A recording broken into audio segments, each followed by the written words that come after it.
Yo, what's up, everybody? This is Toby. Welcome to the podcast. If you're a new listener, welcome. I'm going to give a big shout out to my day ones for the past 6 years, my subscribers, my listeners. I appreciate people who talk about this podcast, who share this podcast, who support this podcast, who write reviews for this podcast. Really appreciate all your support. I've been doing this for 6 years. I've been giving it away for free. So many people ask me why I don't film it, why I don't monetize on YouTube, why don't I charge people for it on Patreon? And their answer is because I don't want to. I love these conversations in my kitchen. I love the honesty. I love that people want to come back for 2 or 3 episodes, the reoccurring guests that I have all the time. I love it. No lights, no cameras. I myself do not like going on podcasts that are being filmed and have lights. I've done it a couple times. I'll probably never do it again.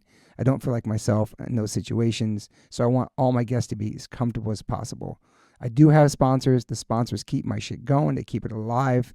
But I will never interrupt a conversation with an ad in the middle of it. People do that all the time, and I will never interrupt the flow of a conversation. So don't worry about that. But I do have amazing sponsors who I align myself with, who the products that I use on a daily basis. I've turned down so much money for sponsors that want to be part of this podcast with companies I've never tried or didn't align with. I'm very picky about who I have on my sponsors and have on this podcast. That being said, check out the sponsors. Joe, cue up the music. Welcome to the One Life, One Chance podcast. I'm your host, Toby Morse. And today I'll be using my Kiwi accent instead of my Lower East Side accent. If you haven't guessed, this is not Toby Morse. I'm Dan Smith, and I have kind of hijacked the airwaves over here in his kitchen for a very special announcement. I've been friends with Toby for 25 years or so, and he's always shown me love and support with everything I've done, from my music, from taking bands on tour, having me create artwork for H2O, and countless other things over the years. I've filled in for them a couple times on bass and guitar and made memories I could never forget. In exchange, I've tattooed him a million times and might have seen more of his body than Moon has at this point. And today he surprised me and asked me to do my very own read and announce something that I've been working on that will now be a new sponsor of this very podcast. I grew up playing and loving soccer or football, and if music and tattoos didn't get in the way, I'm literally positive I would have been a pro. A couple years ago, me and my friend Kevin decided to start Field Soccer Supply. Field is a soccer-based clothing brand, but mostly Field's an idea that was created from me being involved in bands and tattooing, etc. for over 25 years and experiencing the crucial, amazing, connecting element of what makes the world go around: community. We kind of exist to elevate the passion for the beautiful game and just connect music, culture, historic moments along the way. So if you've got kids in soccer or you play in an adult league with your mates, you know how it goes. Every season, new uniforms, new fees, new hassles, new everything. Soccer is the biggest sport in the world, but is literally the #1 sport in America that kids actually stop playing. And the main reason is simply just the cost of everything. All those old polyester jerseys end up in a landfill something too, and the love of the game kind of follows soon after. We're going to do something different. We take old uniforms headed for the dump and recycle them. We then use the recycled polyester to create uniforms that any team can love. They're fully customizable, team kits, fan wear, and also there's a lifestyle and essentials side to it that celebrate amazing moments in soccer and music history combined. You know, playing is the most important thing. We host monthly play-for-free pickup games here in Southern California, and we're just getting started. The goal is to eventually do this everywhere and help make playing doable for anyone. Check out The Field Dream on socials and thefielddream.com for more info and join our team. Okay, I'm going to hand you back to the real host of the pod and get back to the regular programming. Thanks for listening. I have a lot of friends who are sober, a lot of friends who are straight edge, a lot of my friends who are going through it. I know struggling with substance abuse and alcoholism can be really hard, especially knowing who to turn to. It can be really daunting. I'm here to say that a good friend of mine and his friend started this incredible treatment center called Refine Recovery. They gave me a phone number, 855-516-3332. You can text, you can call them. It's totally confidential. It's safe. There'll be somebody on the other line to help you out, a compassionate human being to talk to help you navigate the process, the insurance treatments. They accept most of private insurances. You can go refinerecovery.com, Refine Recovery Instagram. I know it's hard, but reach out to somebody, man. People care about you. People love you. People want you to be here for a long time. People love you in their lives. If you're going through it, make this phone call. It's totally private. I know people DM me all the time about going through sobriety and trying to get straight and trying to take care of themselves, and the struggle is totally real, and Refined Recovery is the definitely move. Reach out to them, 855-516-3332, or text them, 855-516-3332. You can call or text this number anytime, 855-516-3332. You know the drill. This number is here for you to call. Since 1987, Rockabillia has been around doing officially licensed merch. No bootlegs from all the artists that I freaking love, from pop to hip hop to rock to hardcore to punk. Over 500,000 items on this website, independently owned, operated in the USA.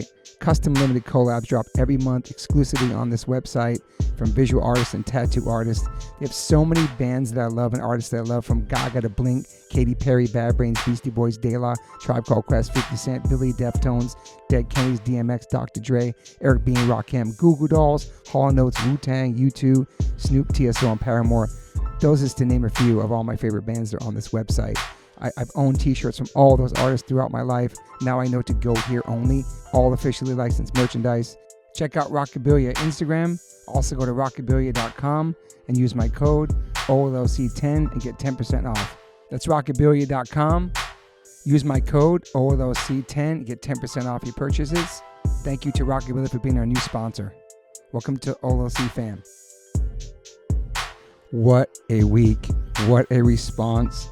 I had a mental, emotional breakdown on Monday evening, reading all the comments and the DMs and texting with Hayley about this conversation, and I'm just so proud of it. And thank you to all the new people listening to this podcast, all the new subscribers. Please go back and check out the other 300-something conversations. Also, please, if you have any time, I give this part away for free every week. I love sharing these conversations. If you can go to Apple, go to the podcast and write me a review and give me some stars. I really, really appreciate that so much. That's all I ask. Write me a quick review over there. Even if you're a first-time listener, appreciate the support, appreciate the love, overwhelmed by the response, proud of this freaking conversation. I'm not going to hold you up any longer. This is the part 2 of the 6-hour Hayley Williams podcast. It is one of the greatest conversations I've ever had with any of my friends in my entire life. And thank you so much for all the love, all the support this week, all the reposts, all the comments, all the reaching out to me, man. I'm fucking so proud of this shit. Okay, here we go. Part 2. I do think it will shift. I do think this record is a really great way for me to put a pin in something. I don't, and again, it's very new. It's like when I told Jack, I think this will be the last record I put under my name. I really actually believe that, but that in no way means I don't want to be making shit all the time. Because you got other shit we can't talk about. I do. Let's get to Hard. We know we have to go to Hard. Okay. Hard's my favorite song on the record. Oh, I've been telling you from the jump that you need a Dolce remix or a SZA. It's so hip hop, the beat and everything. I feel like I don't know. Thank you. That was another Daniel James. Can't get soft. I showed up and yeah. It's such a sick. Just those 2 words. It's great. Yeah. The first time I heard people describe things as oh, that's so hard was literally you. In my early 20s, yeah, people, oh, that's so fucking hard. That's hard. And I had never really heard that before. That's so funny. Yeah, and I mean, now it's a really long time ago now, but I picked up that lingo and brought that to my band. So I inspired the song. That's sick. You did. I picked up that lingo from you, and and I feel like that song really, really does describe how it feels to want so badly to be vulnerable, but to feel like being vulnerable, being feminine, being soft, being in love, being any of that is just a weakness somehow, And for sure, it so isn't. It's the toughest shit in the world to be a lover, to 100%. To love really hard, but be compassionate. Yeah, it's a hard job actually, and it's harder even still to do it for yourself, to love yourself, but the world we're in, the scene that we grew up in, all that stuff, it really does sort of encourages toughness. It does. When a lot of these people that I'm realizing now by having the podcast of, dealing with a lot of issues kept inside, maybe going to therapy now and use hardcore as an outlet, came from fucked up lives and childhoods and had to put that shield, getting tattooed early, covered in tats as an armor. I said armor. But you know what I'm saying? It's I'm a big softie. You know that. You two are very emotional people. We love Coldplay. I cry to that shit. I wish I was in Coldplay. But yeah, I always think I'm too soft for hardcore because it was such a hard thing because I'm a very emotional, heart on my sleeve type person. But yeah, like, ain't nobody fucking, there's always somebody harder than you anyway, but nobody's that fucking hard. You know what I mean? I don't know. Yeah, everybody's emo, actually. Yeah, dude. I really have a soft spot for, even like when I was younger and I'd watch movies, I love a character that is misunderstood and that is tough, but is actually such a teddy bear. For sure. That is why I think I have such a soft spot for people in this like side of the music scene that is known for being more aggressive and angsty and tougher, because I'm an intuitive, I'm a woman also, and I can see straight through it. Like 100%. Like I can see straight through bullshit. Any of these guys you've ever introduced me to. Yeah. Like I can just see whether it's sadness in their eyes or hear something in their voice. All my friends are softies. Yeah, and she's basically saying to everybody that New York hardcore scene is a bunch of softies. They are. They really are. And they've been through a lot. Gentlemen teddy bears too. Yeah. They've been through a lot, man. And I can't help but see it. And of course I want to like, my instinctive nature is to like, how do I help? What do I do? Yeah. And that's where I have to learn boundaries, and like, you can't save people. You really can't. They got to save themselves. So true. But it's so cool you have an outlet for people, especially how you've started it and the type of people you bring on, because unless they write lyrics that have to do with this shit, when else are they talking about this? Especially with people that are coming to their shows and stuff. Yeah. I mean, I love Have Heart for this reason. I think they talk about really important shit 100%. In their songs. And like, I don't know. He's a sweet dad, professor. Yeah. So cool. So cool. I know. Yeah, lyrics are there. The lyrics are incredible, man. Mm-hmm. Like an underrated band. Not really underrated, but they're like a big part of the hardcore community for listeners. Have Heart. Mm-hmm. Also his other band, Fiddlehead. Yeah. Remember I saying it? The dude. Yeah. So good, right? Yeah, so good. Have some water, sorry.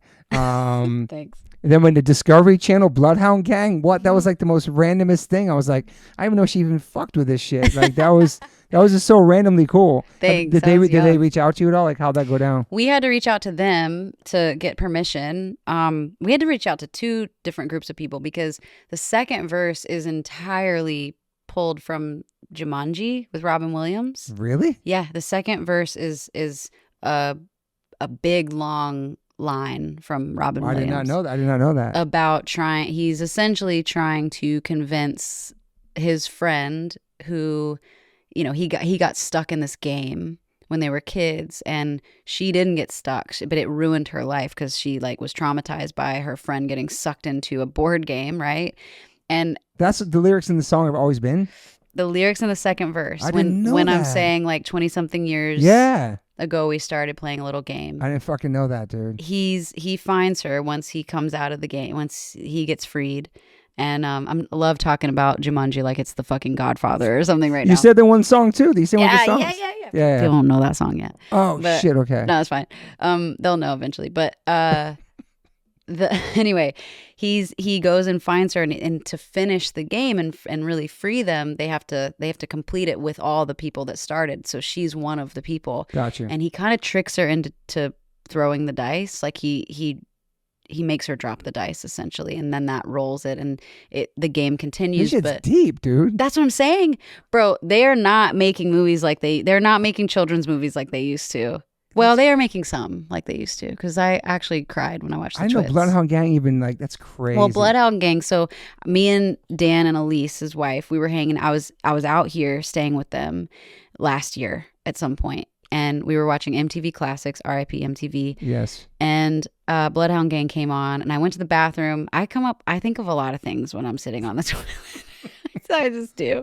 And Dan also loves sampling and shit. So I came out and I was like, Bloodhound Gang was on, and I was like, you know what would be crazy is like if somebody sampled this but used the lyrics and talked about, instead of like it just being about sex, it's like about how we rip each other apart when we're in relationships. Like we're constantly trying to get to the bottom of each other, you know? Sure. And it's kind of violent, I think, when it's not a healthy relationship. it can be quite toxic and like feel violent. And so that was kind of the beginning of that. And then I was thinking about, you know, watching the Discovery Channel. There's a lot of emo videos in the early 2000s. Like Taking Back Sunday had one where like it's all these clips from National Geographic, like animals tearing each other apart. Yeah, it's crazy. Yeah. And so I was picturing that in my head. And so I was like, I need to watch Jumanji. So I put Jumanji on. And we already had the chorus, like, because we were like, it's just the Bloodhound game. Were you on edible at all? No. No edible. Okay. No edibles involved Respect. in this one. This Yeah. was sober thinking. I love any Robin Williams movie. Best. Those are my favorite childhood movies. Miss Doubtfire, Ooh. Jumanji, obviously. Why am I forgetting the Hook? Hook's a good one. Hook's- Oh yeah, Hook was Hook great. is Yeah. beautiful. A lot of great lessons in that too. But like, I really love I love a moral of the story type shit, you know? Yeah. And Jumanji, that line, when I was watching it, it just struck me that, like, you know, I'm just going to say it.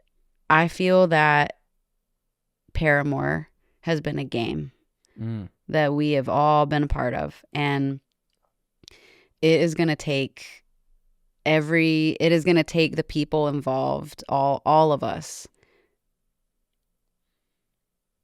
playing it right and healing a dynamic in one way or another to be able to finish it well, you know? Yeah. And I was thinking a lot about this because the contract had ended and there'd been so many interpersonal, just like infighting about what was fair and who, you know, me getting more attention, like when we were younger. And then you get older and there's other issues and people Of course. like not knowing how to talk about their shit, like their own stuff, you know?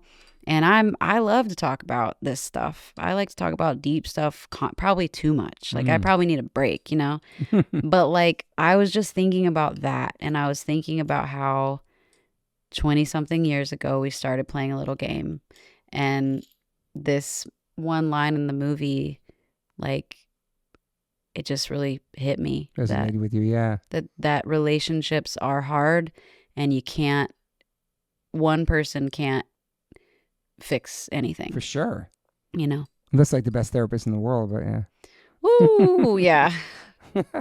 There's deep. good ones. That's really deep. I didn't realize how deep that was with you. I didn't know it was connected to that movie. I just thought it was this fun song by Bloodhound. I had no idea about all that stuff with Jumanji. It's heavy. Dude, It's heavy. Deep. You got real deep with that. Yeah, I Out of all the songs too, I'm like, that's just a cover song. I'm like, no, this is what it's connected to. yeah, I just learned some shit. it was cool too that it was two things that came from my childhood because Yeah. I have been working through a lot of like, I guess just childhood trauma, adolescent trauma, on this record. And It's crazy. This late in your career, this album now, like into your life, yeah. like really like focusing on it and getting it out. I think you have to feel safe in order to like, you know, I think you probably had to get to a certain point before you could write about your dad or talk about him. For sure. I get choked up singing a song called Sunday Still that's about my dad and my son. Yeah, that makes me emotional live too. I love that song. I broke down in Mexico a couple years ago. I don't know why, but we were there with Pennywise and I started singing it and the whole crowd was singing it. And a lot of the times people they'll point at their tears when sometimes I sing that song. And I saw somebody, I just fucking lost it. And I stopped the song and I hugged the dude. I said, I'm so sorry. And I was like shook for like 3 minutes and we started again. That got me Yeah, choked it up. fucked me up, man. Then Max is like, what are you crying for? Like Max hates when I cry. Max hates when you He cry. he hates seeing us cry.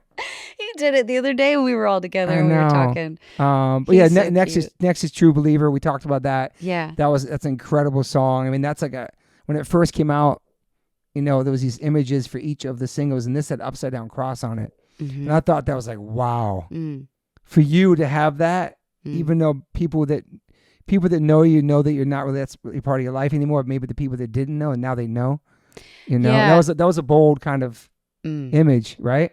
Yeah, I knew like I would have people close to me that would be like, whoa, what is this about? But, you know, actually, I feel like I want to Google it really quick. Google it. To make sure I don't get anything wrong because it's About you or about... No, about the upside down cross. Really? I'd love to know about it. Yeah. I'm just going to read from the wiki because I feel like... I see a lot of people rock this jewelry and I'm wondering if it's just like Oh. So anytime I see that, hang on. Mm-hmm.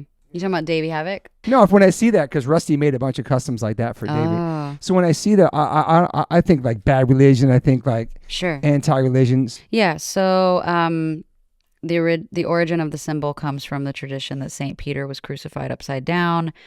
Okay, it says some other things, but I think to get to the point, in the Acts of Peter, the author writes Peter's request was to be crucified upside down, and it was to make a point that the values of those crucifying him were upside down, and that they need to look beyond the inverted values of this world and adopt the values of Jesus if we wish to enter the kingdom of heaven. I also read that St. Peter felt he was unworthy to die in the same manner as Jesus. Jesus was obviously crucified on a cross, Yes. right side up. I think that, let's see. We're getting some education. We're getting schooled right now. I know, by Miss right? Paramore right now. Well, St. Peter's coat of arms features an inverted cross with crossed keys symbolizing both his crucifixion upside down and his role as a keeper of the keys to the kingdom of heaven. I feel that like there's probably way better things to read about it than a Wikipedia page. But still, that's a lot. But I mean, I'm kind of at a loss for words a little bit because it's such a heavy topic, and I've never felt like I'm educated enough to really teach about this but I know what I've lived, and I know the way that I grew up, and I know what a contradiction to itself. Exactly. I was waiting for you to say that. It's very, I know that what I'm saying is very simple, and there's a lot you can get so much deeper in it. I love to talk to Daniel about this when we're writing, because Daniel is so educated and he grew up in this culture as well. Yeah. But it's just so fucking inverted. It's so backwards. It's not loving. It's not accepting. It's not. And it has nothing to do with the Jesus that at least I was pretty sure I was reading about back in, when I was in church. And all creatures are equal. Yeah, it's so crazy when I sent you that Christspiracy too about like maybe he was a vegetarian, who knows? That was like my really thing, God is love, and God represents the love of animals and the planet and every type of human. And it always tripped me out when I started hearing like there's certain parts of religions that are anti-abortion or anti-gay. It's like, what? I thought, which God is that? Isn't there one God? How come there's different gods for each genre of the religions? It always all the different denominations. Yeah, and it's stuff. like so like, and how many Bibles are there? Because if there's one Bible, then that's the one Bible. How can you? It's just when people take things from there they can use for their own lives, but then.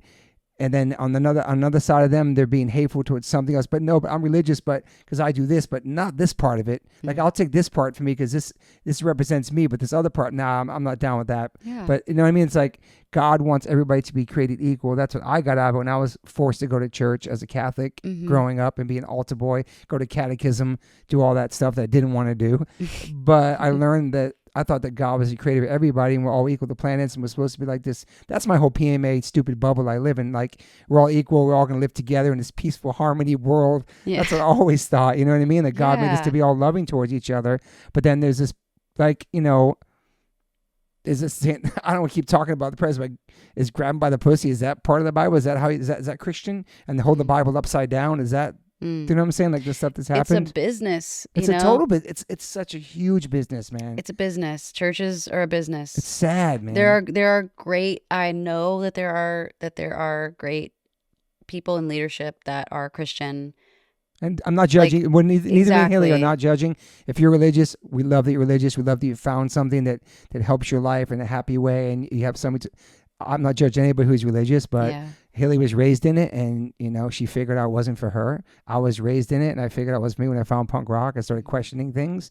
I wasn't like mad at my mom for making me go. I understood why she made me go because we had lost my father, and she felt like we needed God in our lives, whatever. So that was the timing for my life. But yeah, so we're not judging any of the listeners, but Hayley's really been through it. So go. Yeah, I think I started pulling away when I felt really judged for getting into the relationship I got into when I was 18. Maybe dyeing your hair. I mean, definitely I got a lot of looks at church when I was still going to church in between tours and stuff. But like, But why can't you love God and have a different hair color? now I feel like the culture is like definitely grown a bit in the sense that I think outwardly or the looks of it is more accepting.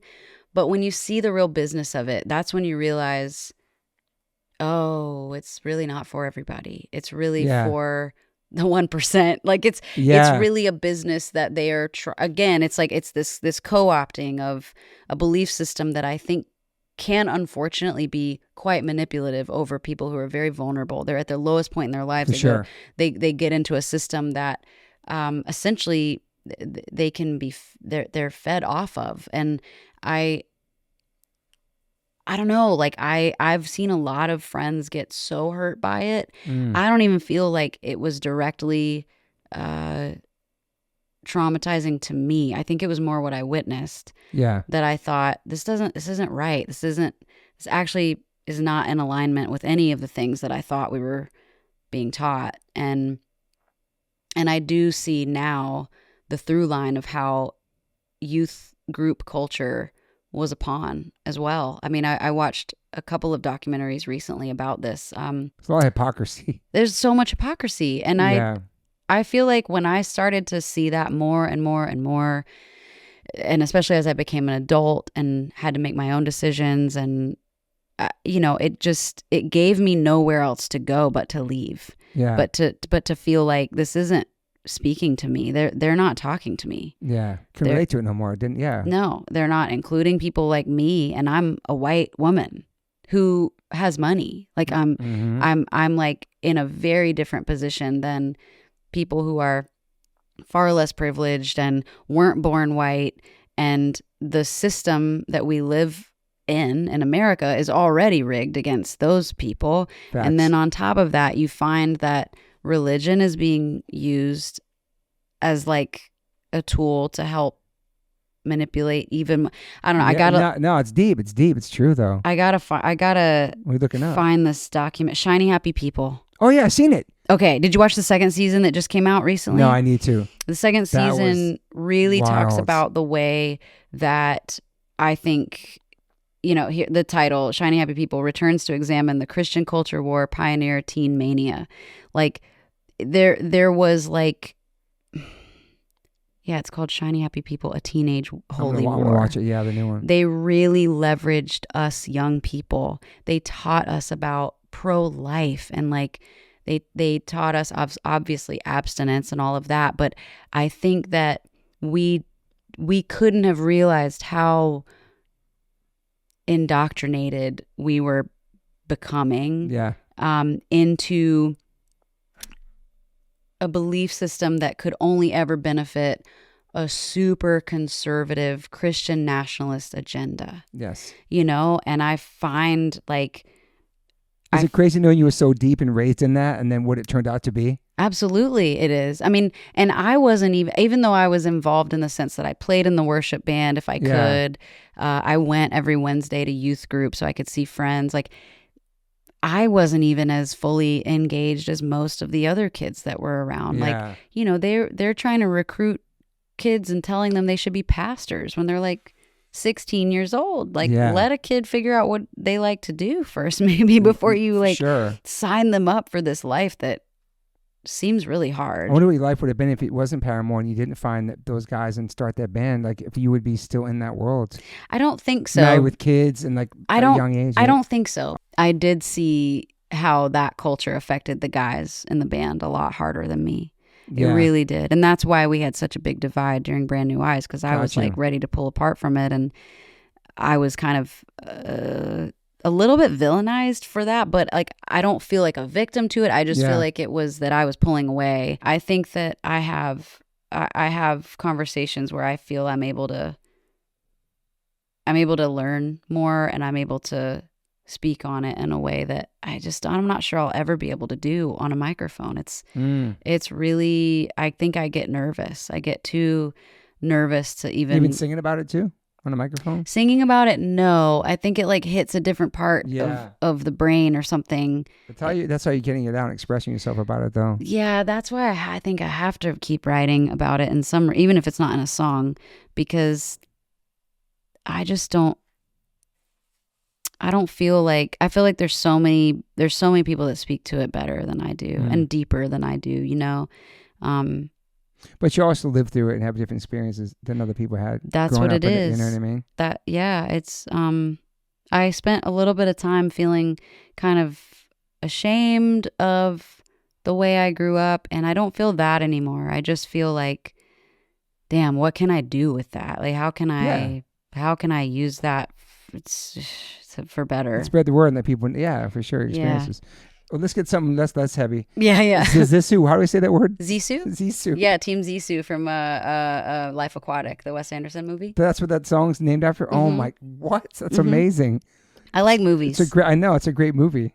So that's where the title of that song comes from. Yeah, I love that movie, and I mean, I love a Wes Anderson film anyway, but that movie is really special, and I just think that water is always the way I talk about relationships. Like, I always use water since I was really young, like some of the first lyrics I ever wrote, like, it's an easy way for me to understand the connection, like the matter that's between two people. Okay. And it doesn't have to be romantic. I think it can be any kind of relationship, really.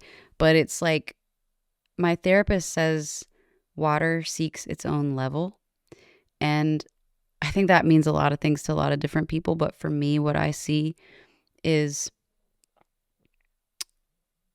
if there's imbalance, the water's going to try to find, like, if you have like something that's, you can't see this. She's slanting her arm. I'm slanting my arm.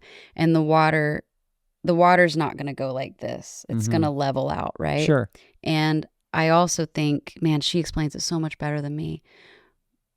But water will find itself, and it'll go, it can fit through. For sure. How do I speak eloquently? How do I talk about anything? But the water does, I know what you're saying. But water seeks its own level, I think about all the time, because I think that we're constantly trying to attune ourselves to other people, whether it's like a depth, like if they're talking about something that's like deep and it feels like it's heavy for them or it's inside of them, you're trying to meet that. And some people can't do that with you. Some people, like, you start talking about feelings, or they start talking about, and like you're not, it's like you glaze over, or they glaze over. I think that like that's like one way we find our people, is like, where can we meet each other at the same depth? Yes. You know, like, or like, is it cool for us to stay kind of on the surface for a little bit till we get to know each other better? Like, friendships are like that. Romantic relationships are like that.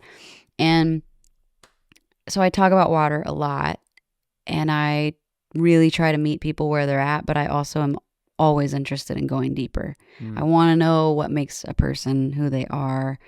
That's you always been like that? Oh yeah, I really do. I really like people to. I talk a lot, but I love people to talk at me. You're really deep. I didn't realize how deep you were until today. It's so annoying. No, I love it. No, it's annoying. I annoy myself to death. But I just really like. I like to. Also try and bring that out of other people, because I just want to know who I'm talking to. Like, I know that's good. Like, you care. You want to know about somebody. I mean, it's what's hard about doing interviews, because it's like the whole point is that I'm supposed to be talking about work that I've done, or like my memories, or shit. It's like I talk about myself so much, but I feel like my favorite thing to do would be like if we were hanging out and we weren't doing like, if we weren't doing this for like the podcast, for like my record and all that, I would just love to ask every question right back to you. And especially like, I love when you talk about your dad. I love when you talk about Max and Moon. I love hearing about your upbringing and why you came to hardcore and why that type of music, you know, like all that kind of shit is important about people. And you can't have a friendship, a deep friendship that is like rooted in something unless you get down to the roots with people. For sure. And you think like, don't forget your roots. You think the generation now, like the kids are having, it's because you think about the communication now, it's this phone, texting, apps, DMs, like that deep conversations. I hope that the kids now are having conversations like that. I think they are. I think especially like teenagers feel so much, man. And like, Yeah. and you don't even have all of the words yet. Like you don't have the ways to describe everything yet. True. That's why we need shows so bad. Music's so important, man. It's so important to gather together with other like-minded people and like let shit out, move your body, and It's good for the soul. cry. And yeah, I do think that they're having those. I like to think they're having those conversations. I think that they're probably private, you know, Yeah. and I think that's a cool thing. But like, yeah, I think maybe now with the way the world is too, that people, I know people on social media a lot, but also I think with, I think since the pandemic, live music's gotten so much bigger and so much more important. There's so many tours and so many new bands, and it's just like a beautiful time for coming together and actually experiencing live things together, Mm-hmm. and living in the moment. I think I think there are probably more conversations now.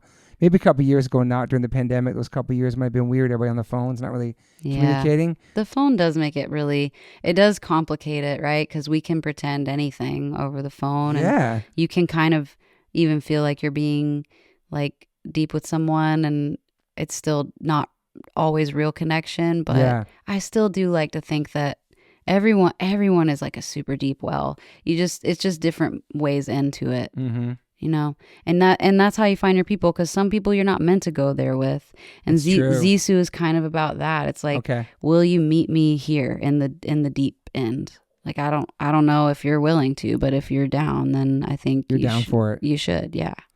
You'd be a good therapist, maybe. Oh man, no, I got too many of my own problems. I need to put my own oxygen mask on. It's first. amazing. I've known you almost 20 years, and this has been like, we've never had a conversation, but this has been so amazing. Well, we don't dude. really ever. It's been a really long time too since we get this much time. I know. It's always like zip, You zip, give me zip. so much time. I was like we're almost done, but I was so nervous. Like, how much time should I need no time? And then I got you. And now it's like, yeah, we never get time to just sit and talk. It's so sick. It's incredible, man. This is literally. I appreciate your time because I know you're very busy. Dude, thank you. No, but this is kind of like driving to the American Football House. This is like one of those things that like fills up the tank versus taking from the tank. I mean, yes, we're technically working. You're having to you're running your podcast. I'm talking about music and my job. But we're still friends having a heart-to-heart conversation It's about so things we never talked about nice. before. Do you know what I'm saying? This is kind of all I ever want to do. I would love it to be on the other side of like a promotional campaign where it's like it's nothing about me and I just get to ask other people. I just get to like hear from other people. But I am enjoying it, and I'm very grateful people are down to listen to me talk forever. You've done long form pods before, really? Just that New York Times one. No, I ain't and cool as this. It's different. It's not the same. This is very different. That's because we're friends. It's totally different too. That's why Yeah. the energy's, you know what I'm saying? I felt like really good doing that, but also still pretty guarded. And I didn't even really know that because I was having a good time. But I think You feel guarded right now or no? No, I mean, for an interview, I do always walk away feeling like a little bit vulnerable, but it's so different when you're sitting with someone you know. Yeah, we're friends. Yeah. Plus, you don't like it, we can just erase it. Erase the whole thing. Dream Girl in Shibuya. Oh, Dream Girl and Shibuya is one of my favorite ones. Great song. Started writing it on the Eras tour. I actually wrote a couple of these songs, started on the Eras tour. One hasn't come out yet. It'll be out maybe by the time this comes out. Okay. It's called Showbiz. And so that one, I started the chorus then. Dream Girl is the same. I wrote the chorus to Dream Girl, thought it was going to be a Paramore song. It didn't really click. We went to a studio in Germany. It just didn't really click. So I was like, can I take this? Nice. And it's similar to Water. I think there's also places in your mind you can go where things exist still. A version of you still exists, or a person that's not here anymore still exists. And I think that it's important to have those places. And I guess when writing that song, Shibuya became the place, and this hotel that I can remember. I love it there, by the way. Yeah. Dude, Love Japan's the best. Man. Are you guys gonna go back? We've been there 9 times. I've been there in years. Damn, you've been way more than me. When's I'm the last jealous. time you've been there? 2018. It's just a magical place, man. Mm-hmm. It is. I really love how much they love music. Yeah, I really appreciate it. Yeah, it's nice. I love shopping there too. and people are more my height, so I can find jeans that fit me easier. It's you have nice. crazy vintage shit there too. Oh, I know, it's the best vintage shopping. Yeah. But yeah, like being able to do you ever dream and go to the same spot in your dreams? Do you dream? Yeah, I do dream. Yeah, You do? yeah. Like any Same spots? Yeah, like you have any places? recurring That's a dreams? great question. I wonder, man. Maybe there's a time during the month, maybe like during one time I had a couple of the dreams, similar kind of situations where I was somewhere. Mm-hmm. I just can't remember my dreams all the time either, you know? Yeah, I've gotten worse, and I don't know if it's because of medication or I don't know what it is, but I go through seasons of remembering them and not remembering them. But like I've had multiple places in my dream worlds that I go to that I remember, and when I'm there, I like know where I'm at, and it's crazy because it's so peaceful. And sometimes it can coincide with nightmares, but for the most part, it's a peaceful feeling. And I think that I like to write those types of places into songs. Like it's not really technically the last song on the record, I Won't Quit on You, is more about space. Yeah. And then there's Water for like other types of relationships. And then this hotel in Shibuya is like a liminal space where like it's in between time. Yeah. And nothing really matters, but everything can happen in it without it doesn't affect the timeline. Yeah. It's like outside of time. And it's like that movie, what's the movie about Lost in Translation? Oh yeah, I use that big time as because that's like a whole kind of Anyway, okay. I really used Lost in Translation as like my visual inspiration for finishing the lyrics, you know. Really? Okay, yeah. But it's also about when you're in relationships for a really long time and like someone that was once really new to you or that you were really new to them isn't new anymore, and the fear that comes with that of like, I wish I could be new to you again. I wish you didn't know all these things about me that are embarrassing, like things I struggle with. You know what I'm saying? It's part of being married, though, in a sense, too, right? I mean, for me, because I'm 30 years in, maybe I can speak upon it more. But yeah, like just knowing. I mean, fuck. My wife knows everything about me, but it's embarrassing. Yeah, some of the things. Yeah. Yeah, like it's beautiful because you feel loved and accepted, but like it's also so embarrassing. Yeah. I relate that. I use the word embarrassed. Like what kind of things embarrassing? In what sense? My coping mechanisms. Okay. Like I used to really shut down a lot. If I was overwhelmed by my feelings, I wouldn't know how to talk about them, so I just wouldn't. Which is interesting because I'm also a writer. Yeah. And I know how to write about them, but I wouldn't know how to talk about it in real time. Like if something happened, I would be like, okay, well, I guess I'm gonna go deal with this. I was like an only child for a big portion of my childhood, and like I just spent a lot of time alone, so it's easier for me to recalibrate like when I'm alone. And you can't really do that in a relationship. Like in a really intimate relationship, you have to be willing to let someone see the worst parts of you just as much as the good parts of you. Yeah, I'm always seeing it all, man. Dude, and that's hard. It's like incredible you guys have been together this long, because it's hard. It's just hard to like live your life, be in your own body, in your own head, and then like you're doing it next to someone who's also doing that all the time. Oh my God, then you bring a kid into it. I know, I think for us, we were friends first. That's why it's lasted this long. We were friends and we were best friends first. And then I got a second chance because I kind of played hard to get when I first met her because because I had been cheated on. And then I was like, fuck girls. And then I moved to New York and she ended up coming to New York for the summer because, you want to hear the story? Where were you before New York? I was in Maryland outside of DC. Yeah. But basically Moon's best friend started dating Pete from Sick of It All. And she's like, I'm going to New York for the summer. Moon's like, I'll go with you because I think the roadie's cute, which was me. She saw me. You want to hear the story? I do. She saw me in DC in 1991. I had a shaved head. I had a cane. I hurt myself. I was like, not a cane. Out. Yeah, I had a cane because I hurt my leg. I was like, I don't know. I had a cane with the shaved head. She thought that was hot. And then I love some quirky shit like that. I would have been like, well, I'm done. So then she moved to New York and she met me. Finally, we got to meet and she never left. And we became inseparable. She's saying hi to you right now. So yeah, you can come sit in here. Come sit. Sorry, we're big time yappers. And Anyway, I came to New York, and then she ended up living with me in Jersey City.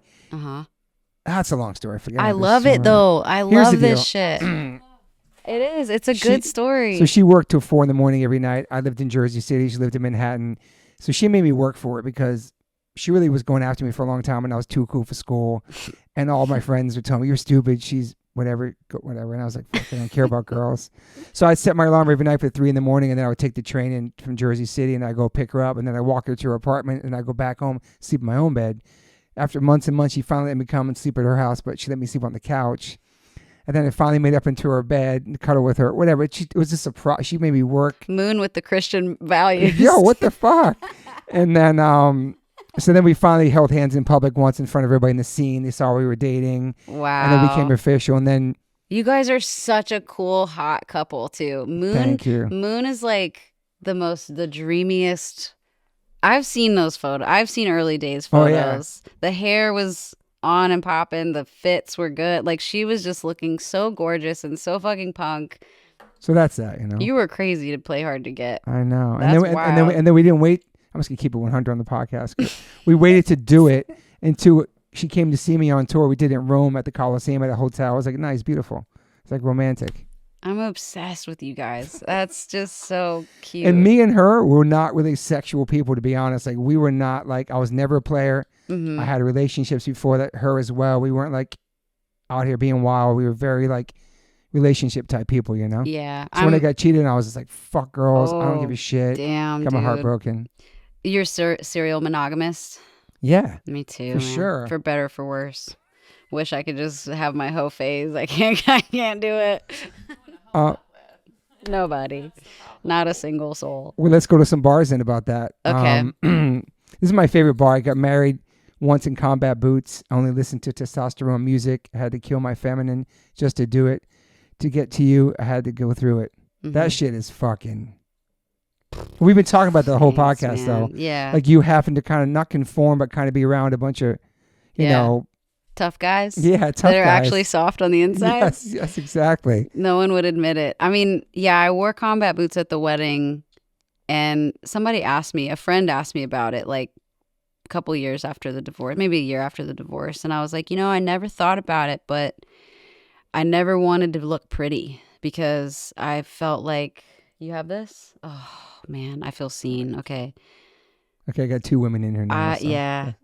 I felt that to look pretty meant to look vulnerable. You know what I mean? Because, like, if you then are on display in a pretty way, like, anything can happen. And, especially, like, going to shows, growing up in the worlds that we grew up in, it's kind of like you do kind of feel like you're just vulnerable. Like, there weren't when I started playing shows, I was never around any girls my own age. It was more male dominated. Very male dominated. Sure. New York was like that too. Yeah. Just like weirdos all the time, saying shit, doing shit, and so yeah, I don't know. You just learn instinctively how to armor up, and I do think that's why a lot of people that listen to this kind of music, there is a toughness.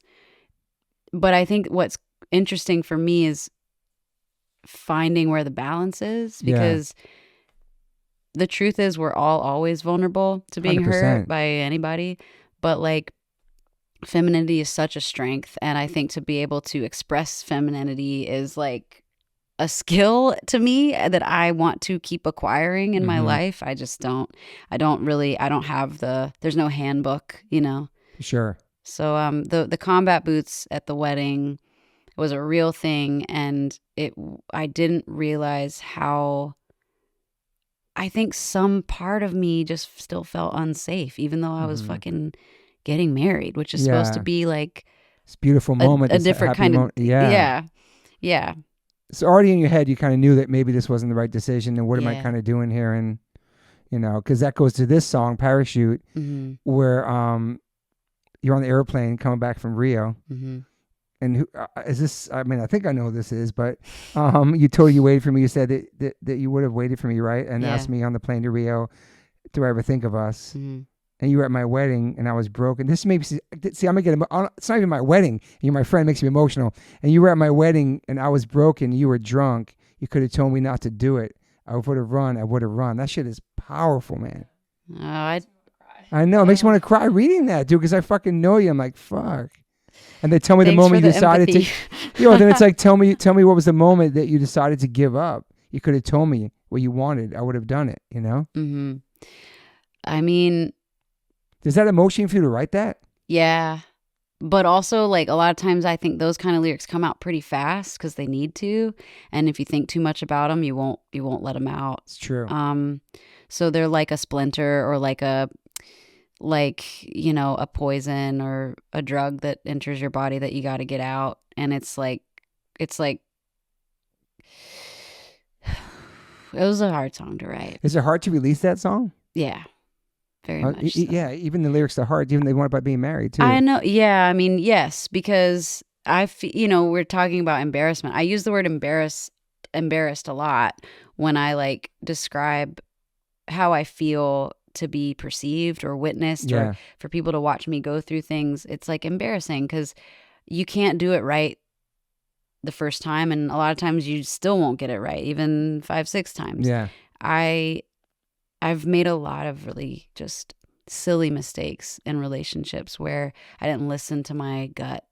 And to get older and to have empathy for that younger version of myself instead of shaming her has just been a really long journey. I mean, it's now been 10 years since I got married, right? Mm-hmm. Or was it 2016 maybe? So it's crazy. Yeah. We've known each other a really long time. And you really, I think, met me at a point where I started armoring up a lot more. I started trying to get harder and trying to just do away with anything that I thought would make me. And it's funny because now I look back and I'm like, well, you were still a child and you were still a little girl, basically. That was not tough and it didn't matter how I postured. I was still who I was, like, but I don't feel shame about that anymore.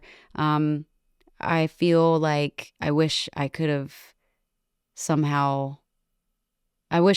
taken that girl out of that movie theater and ran away with her and been like, you're free, because you don't have to go against your intuition. You can like listen to what your gut's telling you. So this is a true story about somebody like a friend of yours on the plane, right? Yeah. Okay. It's true stories you're telling.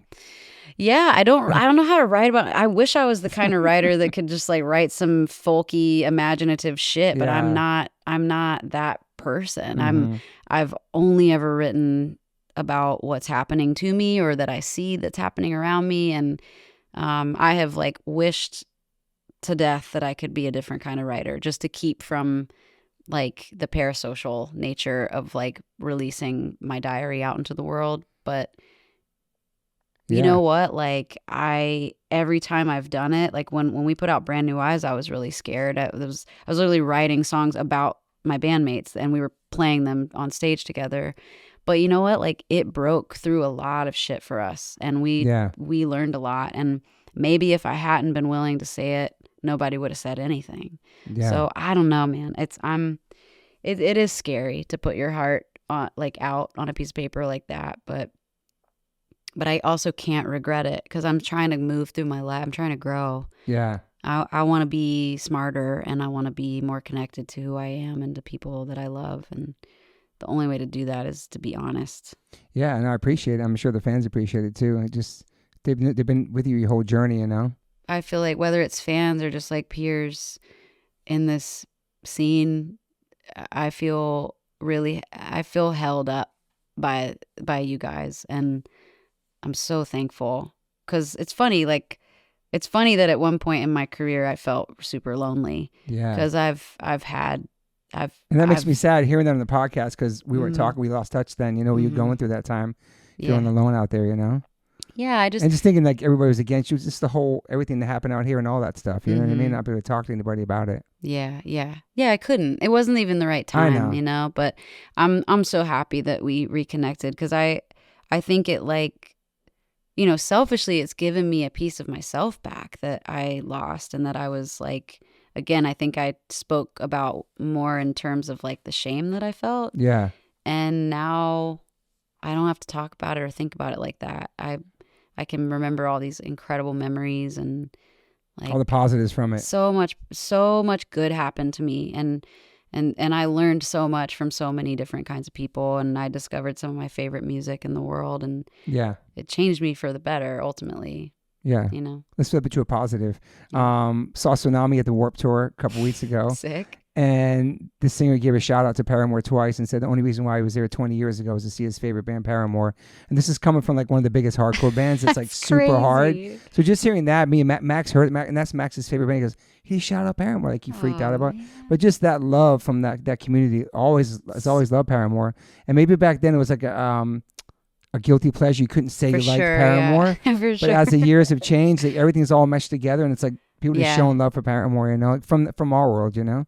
It's so sweet. It really is. I feel really like it's like very humbling to hear bands like that talk about our work, you know. Yeah, and I see shit pop up on my feed, different bands like wearing shirts or just, you know. And then when I sent you the collab that they made of the Yes. Inside Out one, Paramore Yes, one, yeah. it's so cool. Oh, you know I love Inside Out. And then seeing you jump on stage like this year, you've been making the rounds like Phineas show, Bleacher show, Yeah. Linda's, Mm-hmm. Deftones Turnstile, Mm-hmm.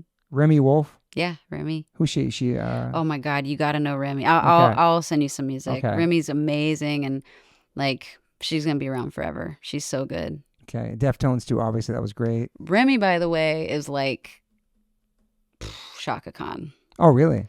Remy No? can Okay. sing anything, and like to see her at the show that I did with her Yeah. was like she was just covering a bunch of shit. And she played a few of her songs, but it was mostly about like celebrating music from the 70s. And I was like, this bitch can sing everything. That's sick. She's so I cool. gotta check You her love out. her. Yeah. And then our moment in Nashville was such a beautiful day. We got to hang with you all day, me and Max. Mhm. And then you came and rocked the song with us. That was so Dude, fun. I had not been to a H2O show in so long. It was so That was such a fun day with you. Yeah, and you guys played some of those songs I hadn't heard in forever, and it was crazy to like remember all the words. It just all came back to me. It was You were such hiding a sweet behind the night. amp with Max. Yeah, I like to sit by the drums. That's my favorite spot in the house. No, that was a really fun show. I'm really happy we made that happen that Yeah, night. thanks, man. It was a beautiful night. What's something your latest obsession right now? Ooh, that's good. I'm really I feel like there's a really good scene in Nashville that's happening right now, and I think it's really important for people to start getting connected with their local scenes if they're not already. Like if you want to know what to do during these fucked times Yes. and go to a local show, like go start showing up Yeah. and see what's happening in your town. And I feel like Nashville there's such a beautiful thing happening underneath all the crazy, horrible shit that's also Yeah. happening. I love Dark Matter Collective. They put on DIY shows and really celebrate local artists and smaller bands, and they do a lot of outreach. There's a Nashville Free Store that sets up sometimes with them. They did that a lot during COVID, where people can come shop for free. People That's cool. who need money to buy school supplies and things like that. There's a band called Snooper from Nashville, I think is really Okay. cool. A band called Total Wife from Nashville is really Total cool. Wife? Total Wife, yeah. Sick. There's a lot of good music in our town that I think people wouldn't associate with Nashville Mhm. off the top of their head. But I love like I'm just obsessed with going to shows again.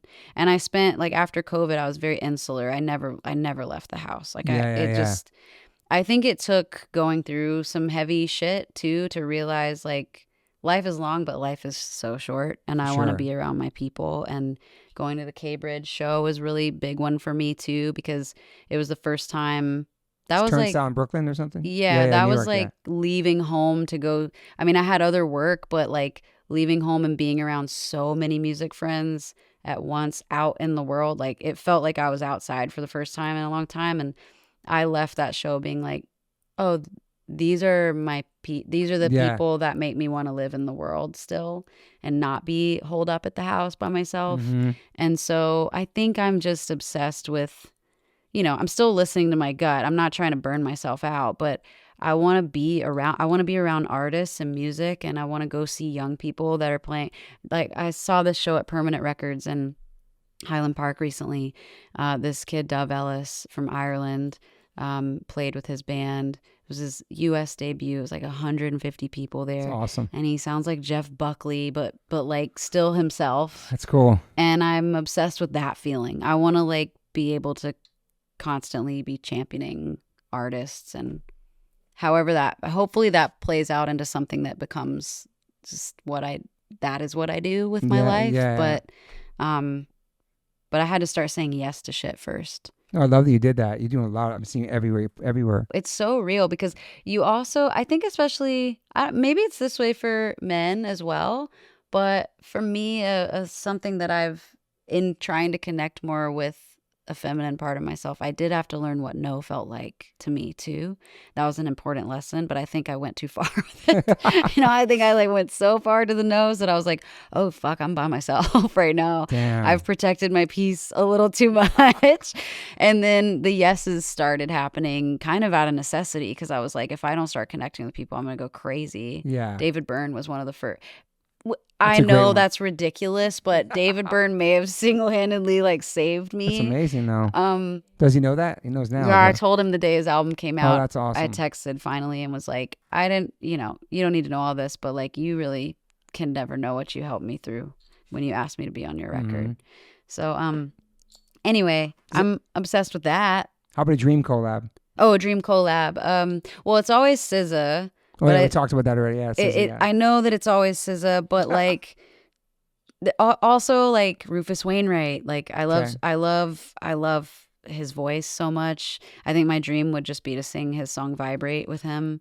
That would be fun. I think to write with other artists, like I would love to. I don't know. When Jack worked with Kendrick, I suddenly was like, oh man, could I ever do that? Yeah, you love Kendrick too. I love Kendrick so much, but I also think my idea of a dream collab is changing, because I never collabed with people really. I would like feature on a song. It's different. Yeah, you're right. But I've been like showing up recently to people's studio sessions and like getting a little bit more in the weeds. Not so much writing for them yet. Like, I don't really want to write lyrics for people. I think people should sing what they write. Yeah, I agree. But I'm like learning what it feels like to be in other people's spaces and how to be of service to that.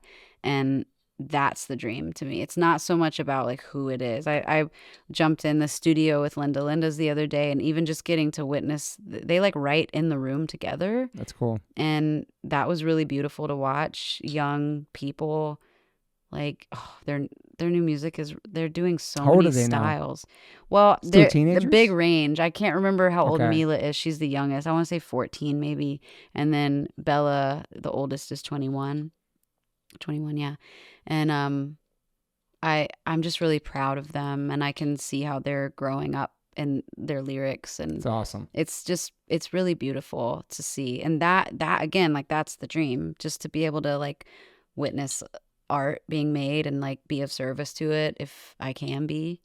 Yeah, would you want to sign more bands? Would you sign some bands to Post Atlantic? I really don't know. It could just be what I put my music out under from time to time, you know? Yeah. We'll see. It's a cool name, so I kind of want to. I want to use it. It's such a great name, especially being on Atlantic. It's like, it's kind of a diss, but it's kind of not. I don't know, I like it. It's like that. I know a lot of people definitely think I'm dissing Atlantic, but it's really just matter of fact. Like, this is my career post that. I know. I love it. What are some of your daily rituals? When you're off tour, I take a shit ton of supplements. So I thought you were going to say I take a shit, and then I take a shit every morning at the same time. No, I take so many supplements. You just don't take multivitamins? You just do a whole bunch of things? So many. Like, the other day I did it and I didn't eat enough, and I like, it's the worst in your stomach. Puked immediately. It was. You don't fuck with the AG1s no more? No, because after I got so sick, remember I got so sick on tour, and I had to take all these antibiotics, and it just like did not agree. Okay. So I had to quit taking it for a while, and I never picked it back up. Maybe I'll start, because it's got everything in it. It's probiotic too for your stomach. Yeah. I think that was the thing, is like I had taken all these antibiotics, and it was like too much on my. Do you guys want to know about this? Sure. Okay. You're shitting yourself or getting constipated? No, dude, I thought it was an exorcism. What do you mean? Man, bro. What, just you having stomach issues, like shit issues? No, or? it would make me so nauseous. Like my stomach was so fucked up after all those rounds of antibiotics. My chest started like breaking out in hives like at the same time every day. It was, the body's crazy. But my rituals are more like either centered around ALF or like my voice or stretching or I wish I had more, but when I start traveling a lot, it kind of, what do you do? I was going to ask you, do you plunge yet? Dude, I was, and no, I'm not. I'm like, so I got 2 plunges. Yeah. One in LA, one in there. I use the liquid death one is great. The liquid death one's hard because plus you're so little to get in there. There's no man. way where to go. You have to just drop yourself in. It's hard. The other one's a bit easier. You can ease into it. Yes, the other one, I prefer that so much more. The other one's just like harsh, like right into it. But you know, I met Amy Poehler recently. Okay. And which was, y'all, she's like, she's a plunger? She's a plunger. She said it. She swears by it for her anxiety. I know. I've been telling you, girl. I know. But so I told her, I was like, well, I have this one in LA, but I got to get it to Nashville. Ship it there, dude. Yeah. Yeah. Anyway, she swears by it. But no, I feel like right now I'm traveling so much that my routine is so messed up. You what do you do? Off too? My sleep is off. Like that's what I was saying. Like I'm not really dreaming the same. When you're on tour, what do you do? Are you like doing yoga or stretching or something? I stretch. I do my vocal warm-ups. I try to do my steps every day. I bring my AG1s. I bring all my, try to find my vegan spots, Happy Cow app, all that shit, you know? Yeah. Try to sleep the best I can. Wow, Happy Cow's been around for so long. Game changer. Damn. But sleep is the most important when you're singing, man, for sure. Yeah. That's how you lose your voice. You don't sleep. I've been surprised. Like this promo schedule's been so crazy. I'm kind of like shocked. Oh shit, I better knock on wood. Like I feel like Do you ever lose your voice? Yeah, but not until I went to Halloween Horror Nights last night. But not on tour, nothing. You do warm-ups all the time. Yeah, I have this great vocal coach. He did the string arrangements for True Believer on Fallon. He's amazing, like classically trained. He's really helping me. That's awesome. He says I'm a soprano, and I was like, I thought I was an alto. I thought I was like a low singer that just belted high, but he says I'm a soprano that sings high, and I just know how to sing low. That's good. He's found that out recently? Yeah. It's a new singing coach, too? I met him through Billy. Oh, that's cool. Mm-hmm. Legit person, yeah. He's great. Beautiful human. I know the answer to this because I know your tattoo. Optimist or pessimist? Realist. That's what my wife is too. Yeah. That's what Moon says all the time. Yeah. Realist. Yeah. I honestly don't want to be. Yeah. I would love to be an idealist. And I do think maybe like we all have little pieces of ourselves that are other things. Mm-hmm. Like I definitely have an idealist in there somewhere. It's the part of me that sees the best in people, which is how people can take advantage of me. Yeah, me too. I do have a problem with seeing the good in everybody. Yes. My wife said that's a weakness. It's also a good thing I have, but it's also bad, dude. But everything in life is like, it's like everything is about balance, right? Everything is both, and it's like it can't be black or white. Like you always want to be someone who sees the best in people. You don't want to throw that away. I know. You can't judge every single person. Boundaries are so hard. Yeah. Boundaries are hard. But then you're judging everybody too. Like you can't trust anybody. That's how you live like that. Right. Unless you've been fucked over and like cheated on, or really you know what I'm saying? Like really been through a lot of shit with people. Like fuck everyone, trust everybody. Mm-hmm. But then you can always get it. You can always get it back, though. You know what I mean? Yeah. Get your trust back. Yeah. So you're a realist. I'm a realist. Yeah. What are you? Probably an optimist. You're definitely an optimist. Yeah, I'm an optimist. Like you're not a pessimist. That's for sure. No. But you're a dreamer too. For sure. You dream pretty big. I do. Thanks for noticing. You're welcome. Any regrets in your life? Well, yeah, I mean, yes, but also what are they good for? Sure. Like, what's a regret really good for? It's kind of a useless waste of space in your brain. So I try to if I ever am starting to feel that, I try to bat that away with that's useless. That's not helping anything. So maybe I am a fucking optimist. Yeah, dude. Maybe. Turning over a new leaf today. Right here on the podcast. Right here. No, I do think it's a waste. And also don't we just become who we become through all those all the mistakes and all the bad shit that happens to us. So that's a lot of people say, yeah. So no, I don't have regrets. This is a random. Are you a good sleeper at night? Yeah, I am a good sleeper. Yeah. You can shut off the world and just shut everything down, shut your phone off and go to sleep? Yes, I can. I love sleep, but when I travel, I think when the jet lag, I'm really bad with Brutal. jet lag. Jet lag's brutal, yeah. Yeah, and dude, once I turned 30, it's like it changed. I don't travel as easily as I used to.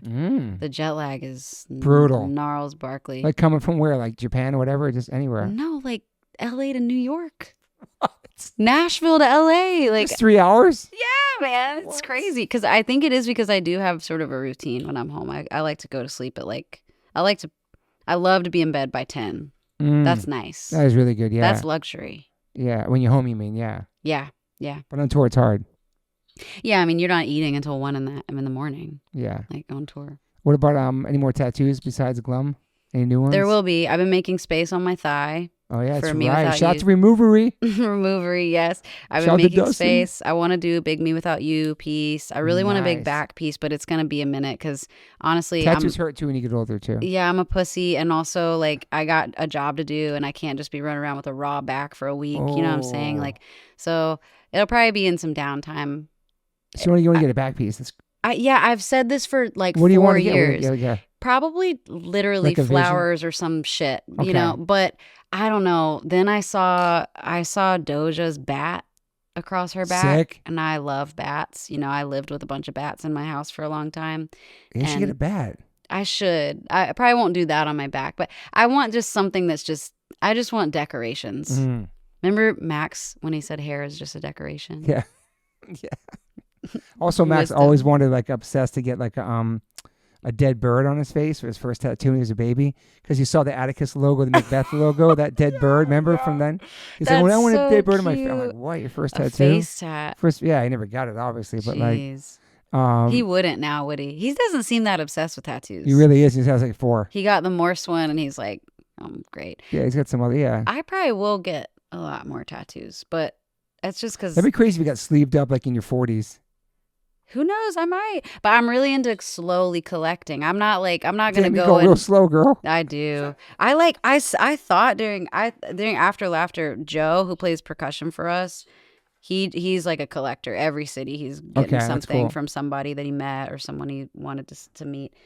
And like I kind of thought I would be in that era during After Laughter because we were having so much fun traveling during that tour. But I don't know. It just like gets away from you. Yeah, Time gets away from you, man. it does. Are you binge watch things right now? You watch anything? Gogglebox. Okay, he told me about that earlier. I told you, Gogglebox is the shit. And what stuff do you like to watch? Like, what's something you like? Documentaries? I love documentaries. I like to learn. I really like to learn. Yeah. But what am I binging right now? You watch silly things like 70-Day Getaway. Man, what's that shit called? Oh, just like trash TV. Yeah. Like, yeah, I have. You know what I'm really into that I think you'll find interesting. And I don't know if you and Moon would want to put yourself through this, but because it's crazy. But I got into this show called Welcome to Plathville. Okay. And it is about a family who are definitely like super Christian. Okay. And, you know, the way that they do it is very similar to, I've seen a lot of families like this in Franklin even, but like they sort of keep their kids away from culture. And their kids don't eat candy. They didn't drink soda. It's almost like hearing about what you hear about like Amish families or like just like super conservative in specific ways, right? But like, anyway, the Plath family, super conservative family, like they're all like basically all blonde hair, blue eyed, lived out in the country and somewhere in like Georgia or something. And like I've watched it from the beginning, so you see a couple of them sort of like kind of deconstruct their upbringing, and then some of them like go back to it. It's very interesting for someone that grew up in it, but I think it would be interesting even if you didn't, because No, I'd definitely like to check it out, yeah. It's like a social study, you know what I mean? We're watching the John Wayne Gacy thing right now. It's so heavy, man. John Wayne Gacy. Wait. So a new season just came out. Wait. Someone was just talking to me about this last night. It's dark, man. Is it a doc or a series? It's a series. Yeah. Do you like serial killer things? Unfortunately, yeah. Unfortunately, I like to fill my brain with a lot of murder and death. That's love really, you. it's good for me. You know, Moon loves that. She's upset. Watch all that stuff here, man. I wonder what it is. Like, I really want to get into the psychology of it. I think it's like, There was some study that said online, you can quote me, it's something about that more women watch that type of stuff than men. You know? interesting. And then Moon's like, yeah, I'm learning how to kill you when you're sleeping or something. But I don't know. But there's something about that it's true if you can look it up, supposedly, yeah. Yeah, I definitely am drawn to dark, really, really dark shit, you know?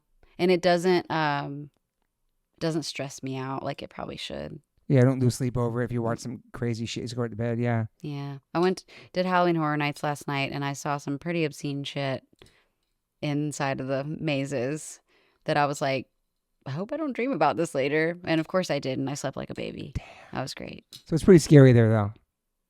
It's more just like, it's really... You jump? You scream? I mean, yes, but I think I screamed more and got more jumpy when the Lindas were with me before they left. 'Cause they had school today. It's so cute, man. It was so fun to be with them. But like, they at one point were all holding on to me, and I was like, there's nothing I can do. Like, I am 5 foot, barely That's 5 so foot 3. cute, man. They're so cute. You're the protector. Yeah. Yeah. They're the best. What about some hip hop love? Big Crit from Meridian, Mississippi. Okay. Big Crit is amazing. I love his lyrics. I love the issues that he speaks to. I love how he represents this town that, like, honestly, I've had a really hard time associating myself with because I was ready to get out of there. So he's from there. Okay. Yeah, he's from there. So I listen to him and I feel connected to this, a point of pride about my hometown where I come from, you know? Also this other artist, she's not a hip hop artist, but she's from Mississippi, named Kirby.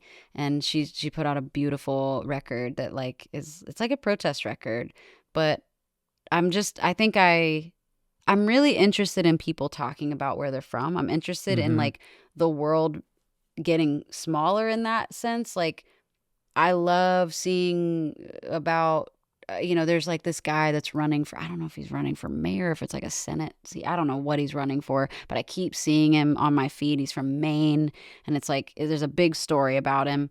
And it seems like, I don't know anything about it. I don't know if he's controversial, but it seems like he runs on pretty progressive issues.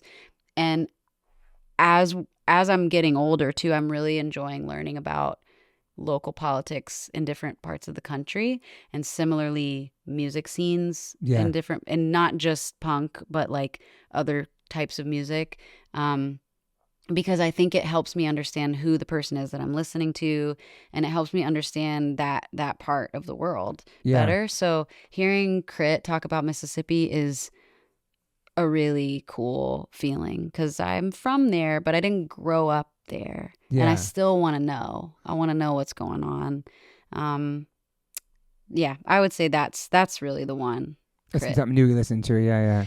And I've known about him for a while, but like, I don't know, just this particular time in my life, the way I'm feeling about being from the South and about my hometown in particular, I feel extra connected to his music. I'm going to check him out. That's awesome. Yeah, I think you'll really like you like his the classics voice. too, Outkast, all that stuff. Yeah, that's part of your stuff. That's mostly, and like, especially like Southern hip hop. I loved Cash Money, Anything, that was like my shit. And that's cool. Yeah, I love that shit. They just did something versus the other day against Master P, No Limit. They had a whole battle the other day yesterday. Oh, really? Yeah, so Lil Wayne wasn't there, but it was still cool. Oh, that's really cool. Yeah. I would that'd be love sick. to collab with Lil Wayne. Let's go. That's your collab. Put it out there. Yeah, we're talking about collabs. Lil Wayne would be sick. That's right. Lil Wayne was hugely inspiring to me when I was a kid, because he was so young when he started. So young. So I was like, Cash Money. I can do it. He was like 14 or something too, like you. Yeah, that's really a good one. Good call. Dude, yeah, sorry. So true. You and Lil Wayne would be sick. You guys ever meet before? No. Damn. Okay, yeah, I'm putting in the Toby. atmosphere. Like, that's one. Okay. I know one person is really good friends and one person away right now. I'm thinking right now. All right, maybe so. I mean, Cool. I love Outkast, but I'm obsessed with how Andre 3000 is moving right Dude, now. Let's talk about for real quick. Go talk about go. I just think that it's inspiring as an artist that like I've been here a bit, kind of doing my thing, but I want to know what else is out there to do. Dude. And watching him just be like, I'm gonna do whatever the fuck I want. And so he lives here. So He goes to this restaurant that we're going to go to now. I've seen him there twice around this time. The last 2 weeks, I didn't say nothing to him. I'm all by myself eating. He's ordering food. I'm going to see them. I'm not even saying anything to him because I'm just so like, I want to say hi to him, but I can't do it. He's vegan, so he's always at this spot. He lives around here. I see him twice in the past month. And I text all my friends. I'm like, yo, he's here. And I don't say anything to him. They say hi. I'm like, I can't say nothing to him. He has his overalls on. He looks so cool. He's so cool. I love that record, the flutes. Cool. I love it. It's I travel. amazing. I love it so much. My vocal coach was wearing this shirt the other day that said, listen to Sade. And I was like, what is this shirt? And he goes, it's an Andre 3000 shirt from his show. And he didn't want to put his his name on it. I was like, that is so you love Sade too as well? Obsessed. And she has a new record coming out. Yeah. That one came out last year, I think. And I loved it. But yeah, she's... So that's bucket list me to see her. Yeah. Sorry, I'm not talking into the mic. I keep forgetting. I get too excited. The thing about podcast ever. The thing about Sade that to me I keep coming back to is that when I listen to Sade, it's the same as when I listen to Minnie Riperton, when I listen to Solange. I feel more connected to my own womanhood, my femininity. And I feel that they display a strength. Erykah Badu, same thing. Yes. They display a strength that can be quiet. And I've spent my whole career yelling and belting. And so I'm learning a lot about how to like pull myself back into myself and stop trying to project everything so far away. Like people can, I can be embodying myself and feel softer, and if people are interested, they can come to me. True. And that's a lesson that I haven't fully digested yet. I love that. Like I don't think I live fully in that yet, but I'm trying to get there, and Sade really helps. Yeah, she's so powerful, but she's so not intense. Do you know what I'm saying? She belongs to herself. Yeah. And so yeah, when you hear artists that are like that, it's... What about Adele? Yeah, I mean, you can't... Come on, bro. And she's so cool. She disappears and comes back when she's ready. It's sick. I know she's incredible to watch. But yeah, Sade. And about Sade, she's like off the grid. She disappears once in a while with a record. You never see anything about her. That's the dream. Not in the news. None of that stuff, dude. That's the fucking. You only dream. know when she's coming on tour. That's it. Or drops a record. You know who knows when she's moving is the fucking people who care. Yeah. And it's not the rest of the people. It's only the people who love her and love her music, and they want to know what she's doing. You know. Yeah, I kind of dream about that life as an artist. I'll get there eventually. It'd just be the people that give a shit and all these other talking heads that, like, you know, you do interviews with, and then that echo chamber on the internet. Like, I dream about that going away and it just being distilled down to, like, who actually cares? Like, okay, if you care, show up. That's I love cool. That. Fuck, this might be ending right here. I don't want to end, man. Yeah. It's 4 hours and 40 minutes. What? Yeah. Yo, we talk too much. I talk too much. No, this has been so... This is like everything I would hope for and thought would happen, but wasn't sure what was going to happen today, like what the time would be. Yeah. We've been preparing about this, talking about this for a long time, and like sending notes and voicemails about what we're going to talk about and everything. And we fucking... I think for the listeners, if you're a Hayley fan or a Paramore fan, this is epic, dude. I really appreciate you. What? Hi, if they're listening, hey. I really appreciate you today. It's been amazing, man. Dude, I feel like I love you even more now, knowing way more about you. You know what I mean? I love you so much. I like love your family. Being in this house is so crazy. I feel like... Does it feel different going up to the house? Like, totally. It's been how many years since you've been here? Probably 2013 or 14 was the last time I was here. Probably 2014. That was the last full year. So just pulling up to it, there's like... Oh, yeah. And it looks so good. You guys have made it look so pretty, and it just feels cozy. Yeah. I like really always loved coming upstairs when I lived downstairs. I loved coming up here because also like Moon's got such cool taste. And it's just like... Different energy up here, and Max was up here. And just...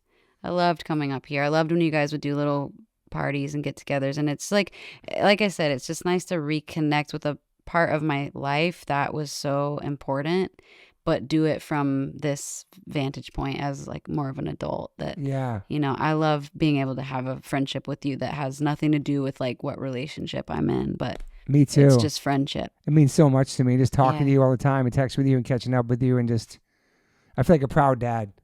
I feel that energy from you. I really appreciate it. Okay, I'm getting emotional now. We're gonna end the podcast now. Okay. But hardcore dudes cry too. Thank you for being here. I love and appreciate you. I'm proud of you, everything you've done in your life and what you continue to do. And thank you. I've been here the whole time cheering you even when we weren't talking, you know? Thank you. I appreciate it. Okay, bye, everybody. Love you, everybody. Bye. Okay, I'm back in the podcast. Hi, Hayley. Hello. Hi. Happy belated birthday and Happy New Year. Thanks. Happy 2026. Yeah, it's a new year, new life. Do you do New Year's resolutions at all? Or no? No, I do like words of the year. And last year it was like spontaneity. And weirdly, then I ended up spontaneously making an album. And this year, it's eroticism, but it's based on something that I read on Substack. I wish I could remember the author right now, but where she was talking about how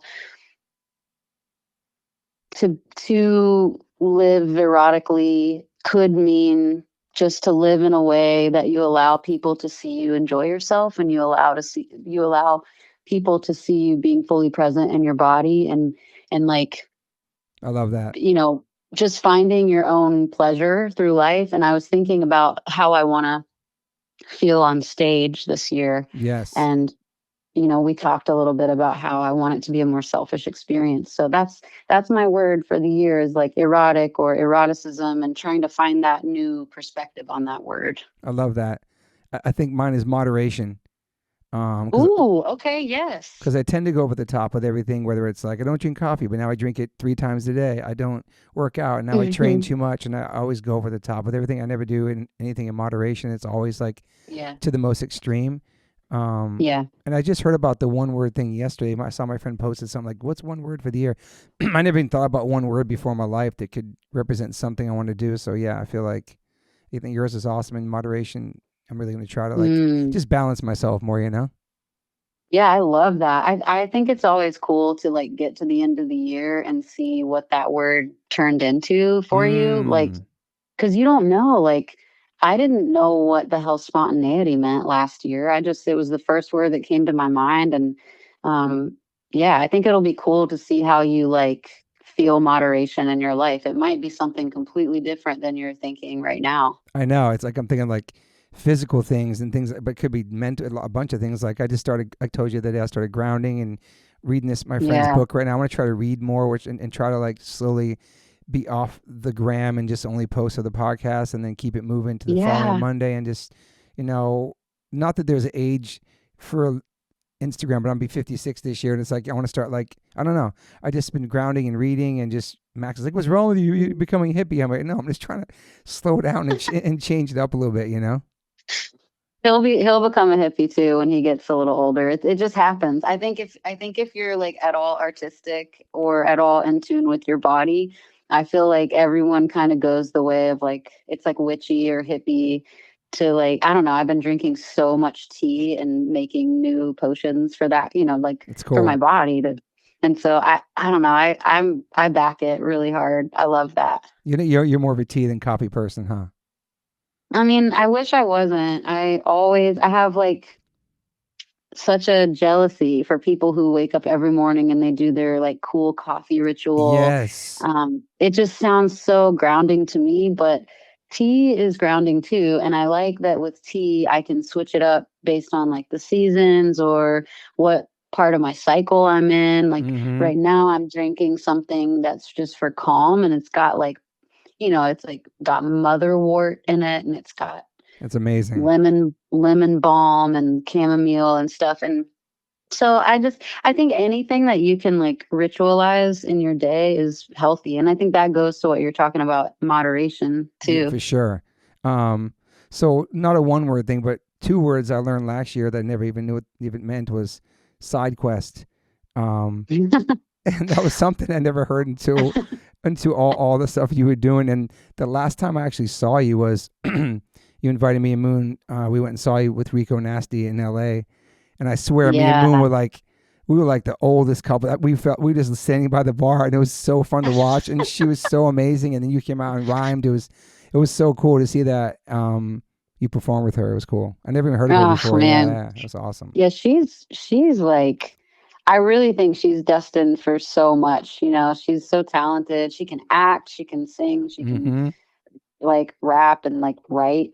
So I'm such a fan of her, and she's cool. Like, she's just cool to talk to. We went on a mini. You can't really call it a hike when you're just going around the reservoir, but we went around the reservoir the last time I was out there. Cool.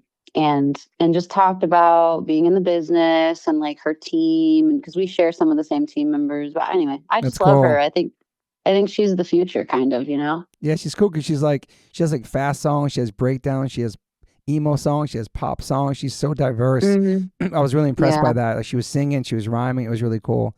Yeah. And then your final side quest was it was like you did with Florence and the Machine and Trey from Flish. It was the talent show thing in New York. That was awesome to see you up there. I think that was the final side quest of 2025. It was like that was my last hurrah before I started my hibernation, or like my wintering. But it was cool. And I mean, go ahead. It's been good. I really enjoy winter. You know, it's like obviously the holidays, but then my birthday, which I'm always very like introspective around my birthday. I don't really need like a big party or any of that. I just kind of want to think about my year behind me and the year ahead of me, and kind of like get, like you were saying before, like get off the internet and get off the phone and read more. And that's like, to me, that's what winter is great for, because we all get to sort of hibernate and like recharge ourselves. Yeah, you're really good at that too. When you say like I'm off, like we joke about it, me and you, like we'll be like DMing each other and saying how we need to get off social media. But then when you go off, you really go off. But then you got this, we talked about this light phone thing you have that I'm super interested in, kind of jelly about, and kind of, it's almost like having like a burner phone or like a flip phone. You can just like text, you can't get emails on, there's no social media. I think that's really awesome. I feel like that might be maybe the wave in the future for people who are like sick of social media and being online so much. I don't know. Just back to the basics. Yeah, I think so too. I don't know about you, but I'm mega ADD, and I've never. Me too. It's like I think it's a creative strength and a problem, because I don't really want to change that about myself, but I do feel like I need tools to keep me focused. And the light phone's great. It's definitely not perfect. It's not easy to text on or any of that, but it just, like, I didn't get on my phone. I only use my iPhone now for work and just to catch up on text. It's almost like an answering machine, which, you know, I have hours in the day where I'll keep my computer open and I get texts, and then I just have my light phone for the rest of the day. It's like a beeper or something back in the day, or like a two-way pager or something. Yeah. Which I love. The Sidekick. Remember the Sidekick? Oh my God, dude. Oh my God. If they would bring it back, I would do anything for them to bring it back. Dude, it was so cool. I remember just holding my hand and flipping it. I don't know. I kind of miss those days of that stuff, you know, in the BlackBerry. Yeah. One of the side quests last year, we really dive into it more on the original podcast, was with Turnstile, who, you know, like, I want to talk about how you met them and how that became that friendship. And then Brendan ended up, you know, directing 2 of the Paramore videos, Thick Skull and This Is Why and stuff. Just that friendship. I know, like the Mafia and just hanging out during the Trapped Under Ice days, you know? Yeah, I met them when they were, I mean, they're still in Trapped Under Ice, but I was so sad to miss that LA show. But I remember meeting Justice and being like scared of him at first. And I also remember Sam Trapkin hanging out a lot around the house.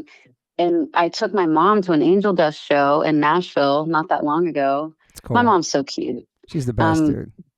She's the best. And we got there, and like after the show, I went back to say hey to the guys, and I introduced my mom, and he was like, "Oh yeah, I already met you." And I was like, "Where did he meet my mom?" And he's like, "Yeah, we played Mafia together," which I think would have been in like, I don't know when they made Big Kiss Goodnight with Chad, but like 2010, 11, I don't know. So that's how long I've been knowing those guys. And I'm such a fan of the way they move through the world, and I admire it. And obviously they're great writers and musicians and performers. But it's been really cool to watch Brendan kind of like expand his territory and show all these sides that, you know, of his artistry. And obviously Paramore got to benefit from that with his directing, and he's got such a great team too. We loved working with them, and I still think about those videos and how meaningful, and like there's so much meaning woven into them that I didn't understand until, years later. So Wow, that's I'm really cool. thankful for them. I love them. Yeah, then you were on the Bird song, right? No, I was on Seeing Stars. Oh, Seeing Stars. Okay, my bad. Okay, yeah. That's Yeah, awesome. Yeah. me and Dev Hines were on that, and I still have not met Dev, but I love he and Brendan's musical friendship. It's really kind of cool to see what they do together. Yeah, it's cool. It's like Trapped Under Ice, Angel Dust, and then there's Diamond Life, and then Turnstile. Yeah. Like the whole Baltimore crew, it's just so creative. And they're like all kids who grew up together, and they're like they jump in each other's bands and they play with each other. And Brendan's still playing shows or Trapped Under Ice in between Hmm. Turnstile. It's a cool. I don't know. It's just beautiful. I think just coming out of Baltimore too in that scene. DC always get a lot of praise, but Baltimore, you really put it on the map. Mm. It's cool. Yeah, I hear about Baltimore every other week from an artist. Oh, I'm from Baltimore. Oh, I'm from Oh, Maryland. Like really? that. There's definitely something in the water. I watched this incredible movie about Billie Holiday, and I didn't realize she was from there. And yeah, it's just rich with It's cool. history, man. Yeah. I love that. Um, so we got the Grammys coming up, and Hmm. you guys have some nominations or Grammy nods, I guess that's what they call it, like Best Alternative Album, Best Rock Song for Glum, Best Rock Performance, Marzipan. I always say that name wrong. Sorry. Best Alternative Music Performance, Parachute. Um, is that overwhelming? Like to end the year with all these things, and there's so many. Like since we did the podcast originally, there's so many things popping up, always in the feed. Like it's maybe your first top 15 on the Billboard 200, right? Like a solo project, right? Yeah. Just all these It things. It's a is. lot, man.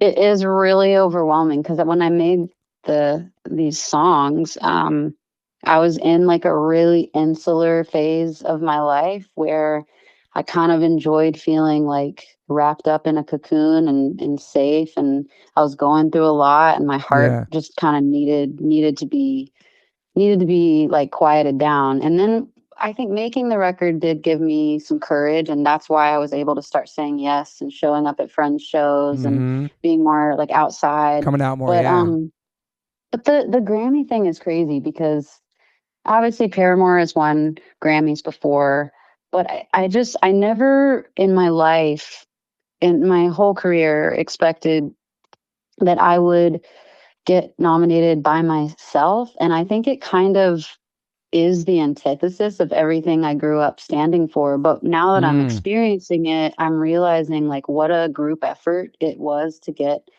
those nominations and how proud I feel of Post Atlantic and like yeah, my really like, immediate team. So, um, I mean, I think like obviously it's like you go and you hope to win, but you also are like it's just such a wild experience. I haven't been in like 15 years. We wow. stopped going after a while. So this year we're gonna go and um, I don't know. I'm gonna try to get my little look on and like be with my friends. There's so much like good punk music that's nominated this year, and Yeah, obviously Turnstile, Amyl and the Sniffers, and what like so many bands that I think really deserve the recognition for like years and years of hard work. And I think that's what's keeping me excited about it and less overwhelmed is like this is like a celebration for that subculture as for much sure. as it's a celebration for me and my team, sorry. And I think yeah, I think if I keep that the central focus, it helps me not feel so nervous about it. Yeah. It's cool because it's like, yeah, it's with all your friends. It's like a kind of a celebration of all the music you made, and yeah, it's no Hmm. competition. It's everybody supporting each other in this community. It's beautiful. Yeah, I'm excited for you. It just seems like the last couple months of the year, there's been like with the AP cover artist and the interview with AP, and then the Amy Poehler podcast I thought was awesome, and doing the breath work and all that. And I didn't even know that Thank your you. singing coach had like a portrait of you tattooed on or something. It was crazy. Yeah, he's so cool. Doug has really helped So me a sweet. lot. I love him. Yeah. And this is like album of the year. So I'm gonna have all this stuff run down. I know you hate hearing about yourself, but like this the US charts and Pace Magazine, Kerrang, NME, Stereo Gum, New Yorker. It's so many things. Rolling Stone, #9 top albums of the year, 17 top songs of the year. And that #1 selling independent record, and the staff pick was like Parachutes and Billboard and the Rolling Stone. You know, you guys are the 31st #1 best rock bands of all time at Rolling Stone. Did you know that? Oh my God, Did you know that no, came that's out this year? Yeah, it came crazy. out this year. Yeah. Well, I got off of socials and stuff like I think right after I saw you. So definitely Yeah. like around the Rico show too. Yeah. And I haven't seen anything. So I get screenshots sometimes from the team, but Yeah. like it's kind of amazing to not really see that stuff because I Totally. do think that stuff kind of twists your mind a little bit. Mm-hmm. Yeah, it's just like you're trying to like get off the gram, settle down for the holidays. You're done with all the press, and then stuff's still coming. It's still being recycled and talked about, and it's just so much Mm. with the online stuff. And then also you dropped the Showbiz song since you've been on the podcast. That's a great song. Oh, That was like thanks. the final song for the record you released. Um, Yeah. and then also, I mean, I gotta, we've been doing these notes and talking for weeks and months about this pod. We're being so like, I don't know. There's just a lot we discussed and to get everything right and to fix things. But the one thing I messed up on, and you were so sweet about trying to explain it to me on the original podcast. I did more research after, is that the song "The Bad Touch" by Bloodhound Gang is not called Discovery Channel, and you changed it up to be like more of like an emotional survival. You changed the lyrics up, so it's not all their lyrics. You just took that name and the Yeah. chorus, and you was so sweet about trying to explain it to me in the pod. And then after I did, I was like, oh my God, I'm such a moron. The song is not called No. Discovery Channel by Bloodhound Gang, but you did such a great job, and I know the listeners will be stoked how you broke that down. But yeah, I want to apologize for that. That was really silly, but that's Oh man. that's my personal notes of that. Oh, whatever. It's too much to keep up. It's like oh man, interviews. I can't imagine how many times I've been like on a live interview and said something completely wrong. It's like you just have to let it go, let it live out there. I know, but sometimes people can just take that and just whatever. But and then also just really, really, I think that song had just maybe come out too. As the Good Old Days came out around the time we did this too, and I really hadn't dived into those lyrics yet. And there's some powerful bars in that one as well. And I know you're very you're like, you do hibernate. You're a very personal person. You're a very emotional person. A very real and sincere person, and you do at the same time wear your heart on your sleeve. And people, when you talked about this too, like there's only a barely percentage, not even percent of what people who they really are on social media, let alone when they write Yeah. lyrics, and then people connect to your lyrics and vibe, and they try to dissect everything. Is this about him? Is this about that person? But for you, it's such therapy for you. Like you speak about so much personal things in your own way artistically, and I think it's beautiful. And also for you, it's like you may not see it. Once you write some shit and you put it out there, it's for anybody else to like take it and make it their own. Whether you wrote about one thing, it could mean something to somebody else, right? And I Yeah. just feel like you're so good at like just getting stuff off your chest in a way that's, I don't know, it can be taken a whole bunch of different ways. You know what I'm saying? It could be digested different ways from the consumers and your fans. Oh, thank you. That means a lot. Yeah, I mean, writing like in a confessional way is Yes, just always been how it is how I move through my own emotions and like process stuff. Because oftentimes, like my feelings, I'm not sure. I think you'll relate to this. I don't know, because you wear your heart on your sleeve too. hmm But I think sometimes my feelings get trapped in my body, and um, writing where I can see them like on paper in front of me. It's like if you yes, say something awful to yourself in your head a million times, if you were to write it down or say it out loud, you could hear how silly it is and how totally, untrue. totally. Um, writing does that for me. Writing makes me feel. Dan, who I made the record with, he was Oh, talking shout to out to me Dan. about, Yeah. yeah, about how I can't remember. Dan is so much smarter than I am, and I really appreciate it when we're working together. But it's either a Plato quote or a Socrates quote where he talks about writers. It's like you have the ability to write, but you lose the ability to remember. And Mm. so I I think what's interesting for me being this far out from the record now is I think that writers who do it for a living, especially songwriters that write the way that I tend to, we do kind of forget what the reality was, and we have this version in our heads that we're trying to work out, and we're feeling feelings around, and feelings aren't always facts, right? So True. I I appreciate that about my writing, that I have to know that even when it's personal, it's not always objective truth, you know? Yes. And that's where online discourse can get sticky, because online discourse doesn't make space for a lot of metaphors and nuance and all that. Mm. It's true. People just take one thing and they run with it, or think this is what it means, and they try to dissect it. And that's all good for everybody Yeah. and the listeners and the fans who want to see what you're thinking, or what's on your mind, or what you're Mm. going through, or what they think they know, and all that stuff. And like, it's probably been like that forever with artists, but just before social media. You know what I'm Mhm. saying? Before there was a place Mhm. people could just all talk about it. But some of the quotes I love, you Yeah. said, it's like, it's important to say embarrassing, ridiculous shit so I can just get that poison out. You know? Yeah, exactly. That's a really great quote from you. Another one is, unfortunately, I always write devastating shit. But Yeah. I think you have a lot of, like, there's so many songs that where Paramore had too. It's different, but like more uplifting, dancey songs. But even with Mm. some of those songs, there's still lyrics in there that aren't happy and loving and dancing as well. Do you know what I'm saying? Like, there's always like, Yeah. yeah, you've always been like that, man. Do you usually write? Do you write lyrics or topics, songs you want to write about, subjects before you hear the music, or you do it when you hear the music?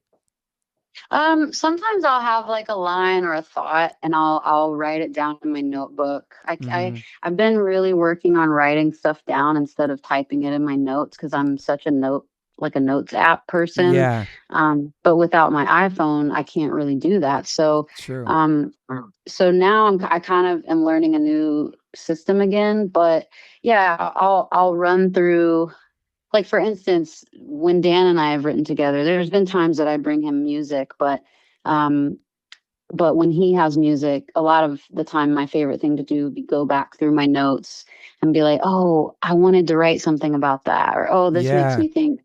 this music makes me think of that feeling," and I'll Mm. expand, I'll extrapolate on that, and yeah, it's a good exercise. It's like, and speaking of like writing, sad lyrics to boppy stuff where you move a lot. Yeah. I think like you're a really physical frontman, and you move so much. And I don't think that especially when we were much younger performers, I don't think you realize how beneficial it is for you to express your emotions while moving your body. Interesting. Because of the thing where emotions can get trapped in the body. And I think movement and keeping your body sort of open and loose can help to just shake that stuff out. And Wow. Yeah. I think after laughter is when I really learned that about myself, is that I need to be able to dance. I also need to learn to be a little gentler on my body, but like moving and talking about hard things. When I do vocal warm-ups with Dan, when I do vocal warm-ups with Doug, um we move a lot, and it Yeah. helps me sometimes if I'm kind of not getting something, or if my voice is straining in one area of my, like one register of my voice.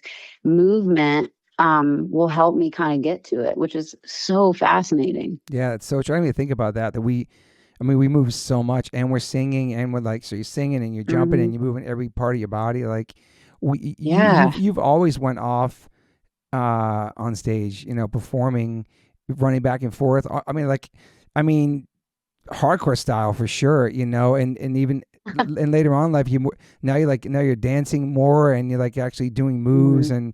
and just like when you first came out on those tours and stuff, and just the intensity, and like what were some inspirations for being on stage and having a mic and running around, not just standing there with a microphone stand? Is it because you had so much energy? I just wanted to get it out anyway, so it wasn't like, Yeah, for sure. I mean, most of the shows I was going to as a teenager um, were like bands where it was heavy, totally. and people's bodies were communicating just as much as anything else in the Yeah. room. So I think like the first time I saw this band, The Chariot, they have this lead singer named Josh who was in another band, kind of more like I remember that name. metalcore. And they were kind of in the solid state, tooth and nail world. Okay, So yeah. for me, growing up in the church, it was like, okay, cool. I can listen to, my mom isn't scared for me to go to this show because she thinks it's like Christian. For sure. And it's totally not, but it was like a part of the subculture that we had access to. And Josh and that band, The Chariot, were so violent on stage with their own bodies. Damn. And it just looked Like like they were it possessed. felt so good. Yeah. It was so freeing to me. And so him and Aaron Weiss from You Without You, who you know is my favorite band, Yep. they were like my guiding lights in the very beginning because I just wanted to be cool like them. I wanted to be cool. I love it. But then more of lately, it's more like you're more dancing, like you're really getting your groove and really like. Do you have any like? Yeah. I mean, dance inspirations growing up. I mean, because you really started dancing more later on in Paramore than just running around and jumping and singing. You know what I mean? Mm-hmm. Like maybe when the songs Yeah. got a different vibe or energy to them, but I don't know. It's cool. Yeah. Yeah. Tina Turner, Tom York from Radiohead does this like thing where, I mean, he kind of looks like he's just jerking his body like from side to side, like for sure. His neck is going every which way. Yeah. And I really want to be the kind of, I think, person, but also the kind of singer who can like really stay in my space and feel like I'm really taking up space just as I am without moving around like that. Mm-hmm. And I think there's room to explore that this year on the road, find a new way. But I do think that when I'm on stage, my body is like the happiest or the freest. So that energy has to go somewhere. So I often find myself doing this like frenetic kind of movement. Mm-hmm. And it's just, I don't know. I mean, like some of my favorite singers, performers are like that. Iggy Pop is like that. Like David Byrne. David Byrne is totally like that. Like Dude. It has to come out of you. Karen O, like, I love that. And I also really love dancing. Like I'm really into Northern soul dancing right now, and I'm not good at it yet, but I love soul music. So I've discovered this, this kind of, I guess, I don't know. It's like, it's called Northern soul. And I guess people could look it up and get a better explainer. Yeah, I'm than gonna look it up. give. I never heard of that actually before. I'm gonna look it up. Oh, it's great. Joe from the band Idols was telling me that like the way that those records got from Detroit and like essentially Motown era, okay, those vinyls got to the north of England by ship. Which, I mean, it's such a cool story, but I don't want to botch it, so I'll leave it there. But like these people working in these like industrial towns, like they also needed a way to cut loose, and I think a lot of them gave those records to their kids, and like that movement became a real thing. And there's young people in England that are kind of giving it a new life. And so I met up with them when we were in England last year, and we danced, and that's where we shot the parachute video. Oh wow, yeah, it was that's awesome. Really, really fun. I love it. I love dancing. It's such a amazing expression and amazing way to, I don't know, man, just be free. You know, it's so freeing. And I know what you're saying. Dude, being on stage. What are you gonna say? We don't get together and dance enough anymore. Yeah, it's trying true. to bring that back in 2026. More dance, going to clubs, going to some raves. No, I'm just kidding. But just dancing in general. But I want to get to Dave Byrne too, because obviously you guys are friends, and you have the Twitch show on Netflix that you're part of with him, Mm-hmm. and I think you mentioned he was kind of an inspiration to you even making the record. You know, I think him and Phineas or something, both them, of inspiration. Yeah, when I first got out to LA, which I got out there in November of last year, November of 2024. Yeah, and I was kind of feeling a little lost, like I don't know what I'm going to do next, and both of them really like just sent me encouraging messages. David like invited me to come sing on his record, So cool. and then obviously to write for the Twits, and that was like my first time getting invited to write an end credits song. So I took it really seriously, and I'm so grateful that it was for an animated movie because I love animation, and Yeah. I love that team, Phil and Daisy, who were on that movie. They also did Zootopia, which Oh I wow. Yeah, loved. yeah, yeah, yeah. It's awesome. You know, it's incredible style of animation. And also like great moral to the story, which I'm a sucker for. I always love a meaning. Like I want to find the meaning in everything. Mm-hmm. So yeah, I'm really, really proud of it. Awesome. And you went, obviously, did your whole family watch it too? Oh yeah, we watched it when it came out. I like sent Awesome. everybody. Well, everybody had seen a link that I sent. We all got together and we watched like a rough cut of it for when I was writing, and like friends came over and we saw that. And then obviously when it came out for real, I had more friends come over and we cooked a meal and we watched it. And like some of us cried. Like it Oh, just that's sweet. it's a really sweet story. And I really loved the character Bisha. She's the orphan, the oldest girl at the orphanage, and she just she wants to take care of everybody. And there was something that I related to in that, and I tried to write a song I kind of tried to write the lyrics to our song with her in mind. Yeah, that's cool. Yeah, so first time you're actually writing something around animated series. That's cool. It's something brand new for you. It's Yeah, awesome.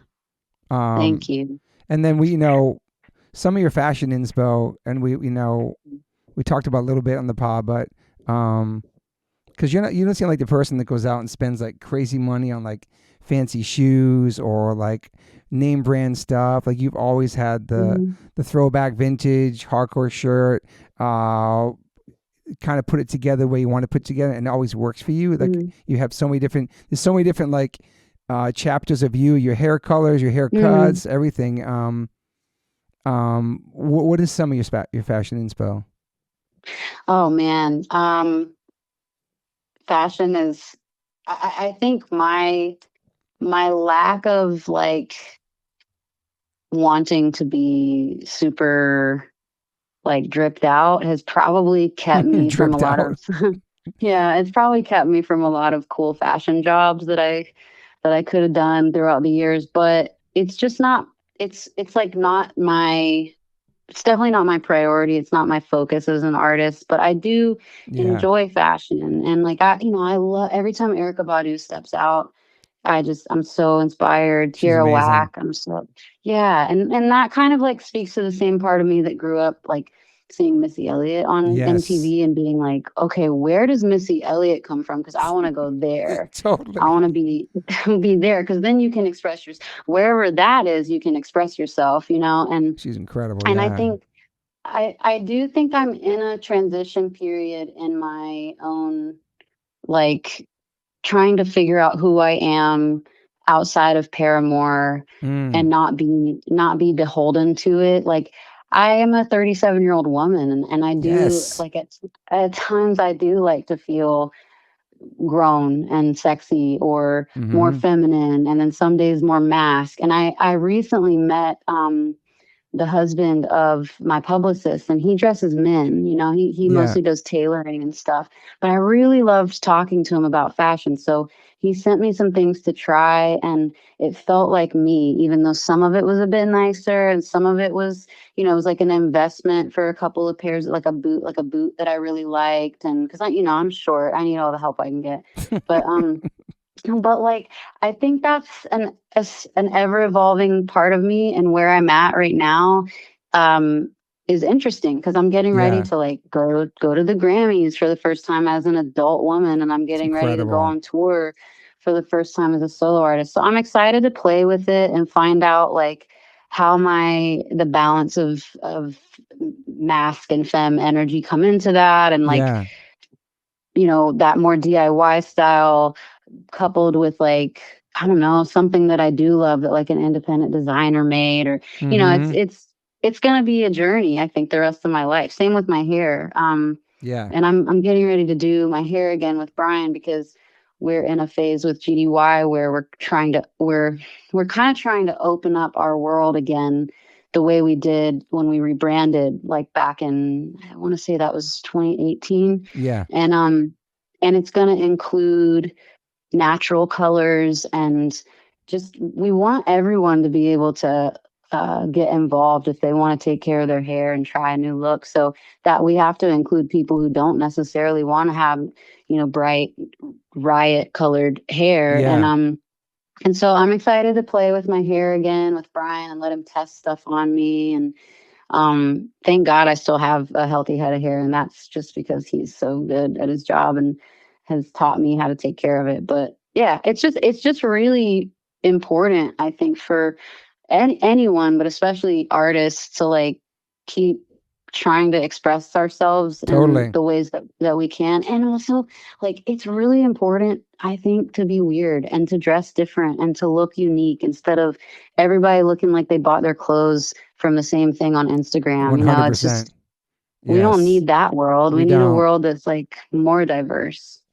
Yeah, you've always had your own style and mixing up different things. Like, I can't imagine. I don't know. What do you know the most you ever spent on any clothes? You ever treat yourself with something like really expensive, like shoes? I just bought a pair of boots by Kate, and I also love, and they're so comfortable. Like, that's the other thing. Like, you get, like, I think what I can appreciate most about like some of these more high fashion pieces is that they're art. They're like they're handmade, or they're designed by someone that, like, really, it's a craft, and it's unique maybe, or there's something about it that like has their mark on it. And so that's kind of fun. Those were kind of expensive. And then, like, I also have dropped a healthy amount on like a vintage Talking Head shirt or a vintage for sure.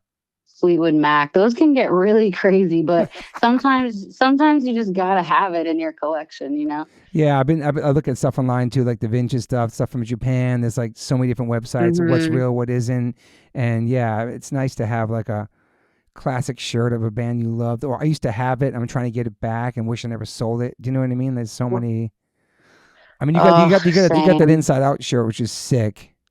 Oh yeah, I'll never. Eventually, when it starts to become like threadbare, I'll just frame it. I'm gonna frame my Runaways T-shirt too, because it's falling apart. But it's like, it just looks like art, and I think it's so cool. What about like some? I know, like, you're definitely a fan of Bikini Kill and Kathleen Hanna. I saw you did that podcast where, like, obviously, like the Riot Girl stuff was an influence as you as well back then. Yeah, I really got my education on that whole movement and that second wave feminism when Misery Business came out, and I started to really unpack why I wrote lyrics that were, I mean, really misogynistic. And the scene that we grew up in, I mean, even back then there were articles about how this is like a kind of music where boys are whining about their girlfriends and they're talking shit about their girlfriends publicly and very like confessionally and honestly. So, that's like the world that like we grew up idolizing some of these bands. And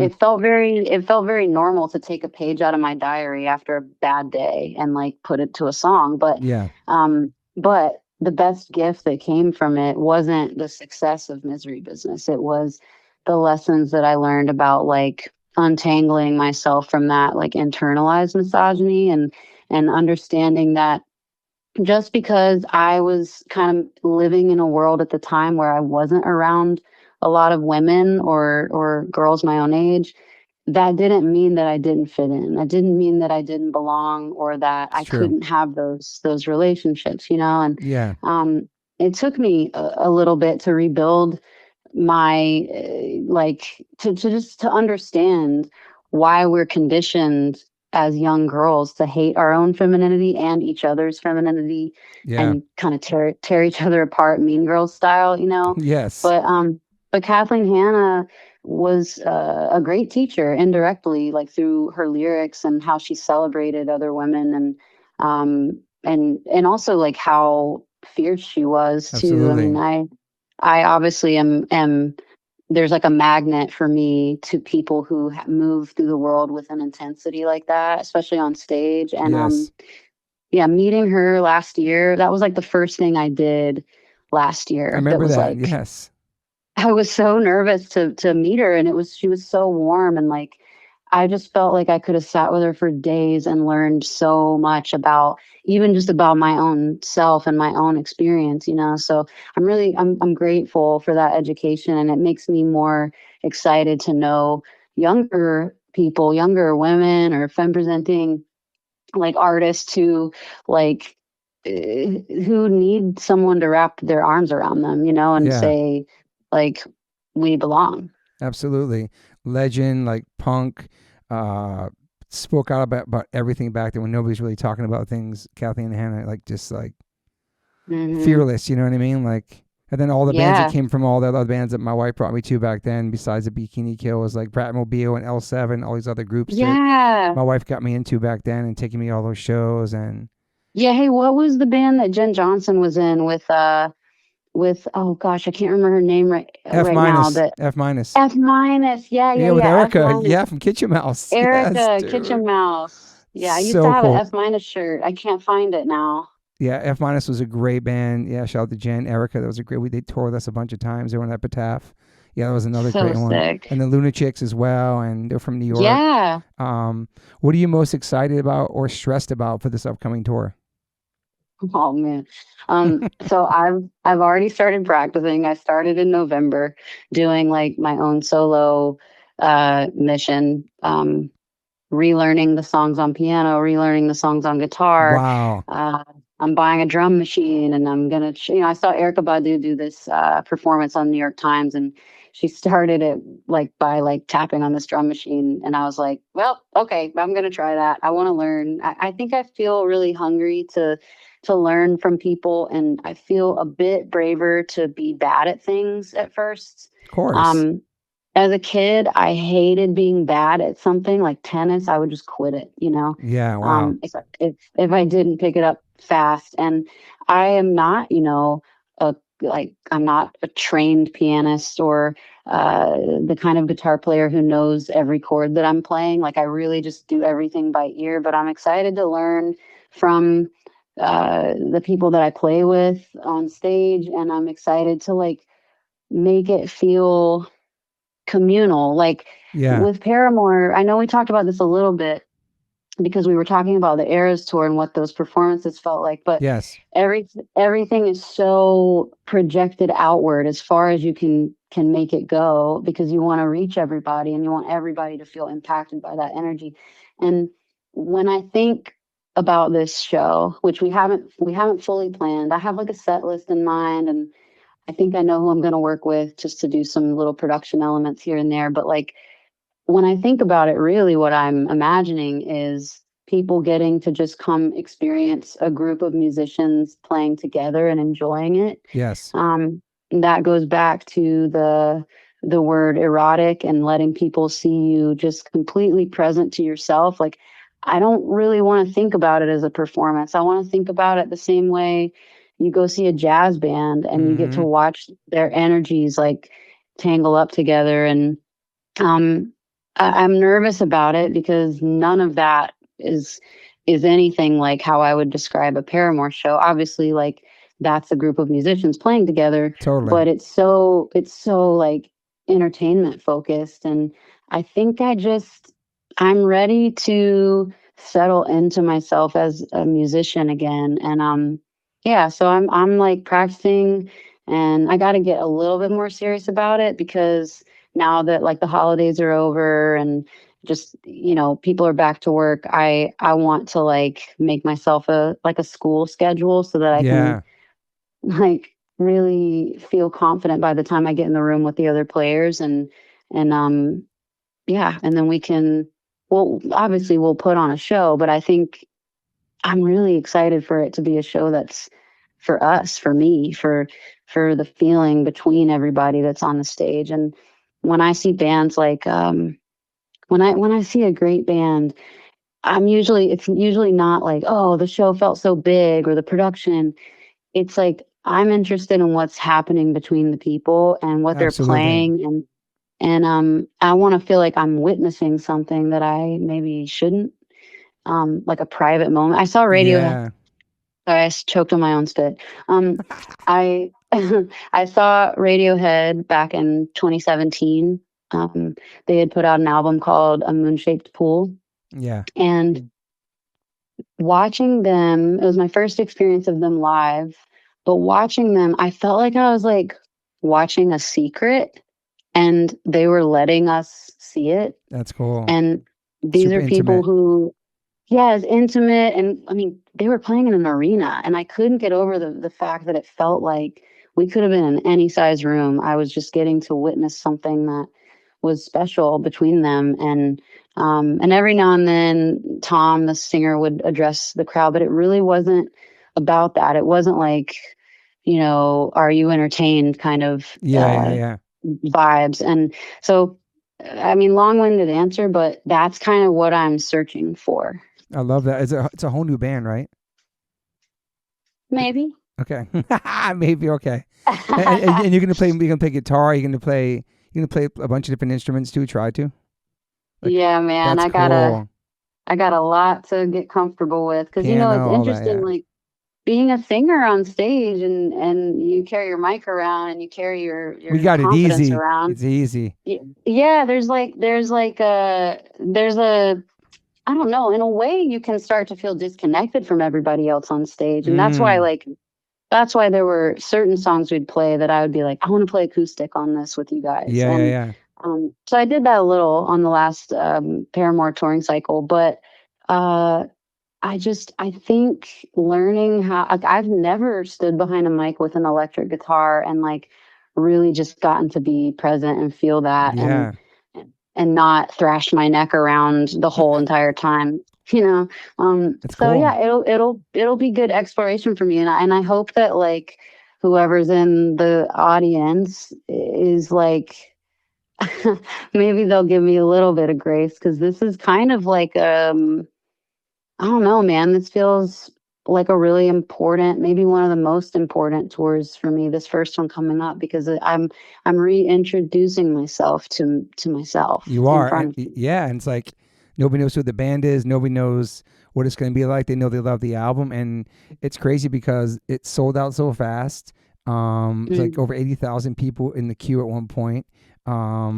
Did you sell that on HayleyWilliams.net? Did the site crash, or was that like on a regular site when those tickets went on sale? No, I wanted to, and we used a new program, Open Stage. Like, we're That's really cool. trying to combat these freaking what do you call them? Oh my Resellers, God. whatever. Yeah, I saw you talk about it. Yeah. Yeah. Try to block them out of my mind. But like, Totally. it's still not a perfect system. I do think the way of the future is artists trying to own more of their data, and like, and I saw one of my favorite comedians, Caleb Huron, just posted on Substack about how he thinks that venues need to quit taking a percentage. They, unless they want to give the act a percentage of like the bar or something. And I thought that was interesting. And I think there's going to be more conversations like that in the years to come, because we're working against a giant capitalist machine that's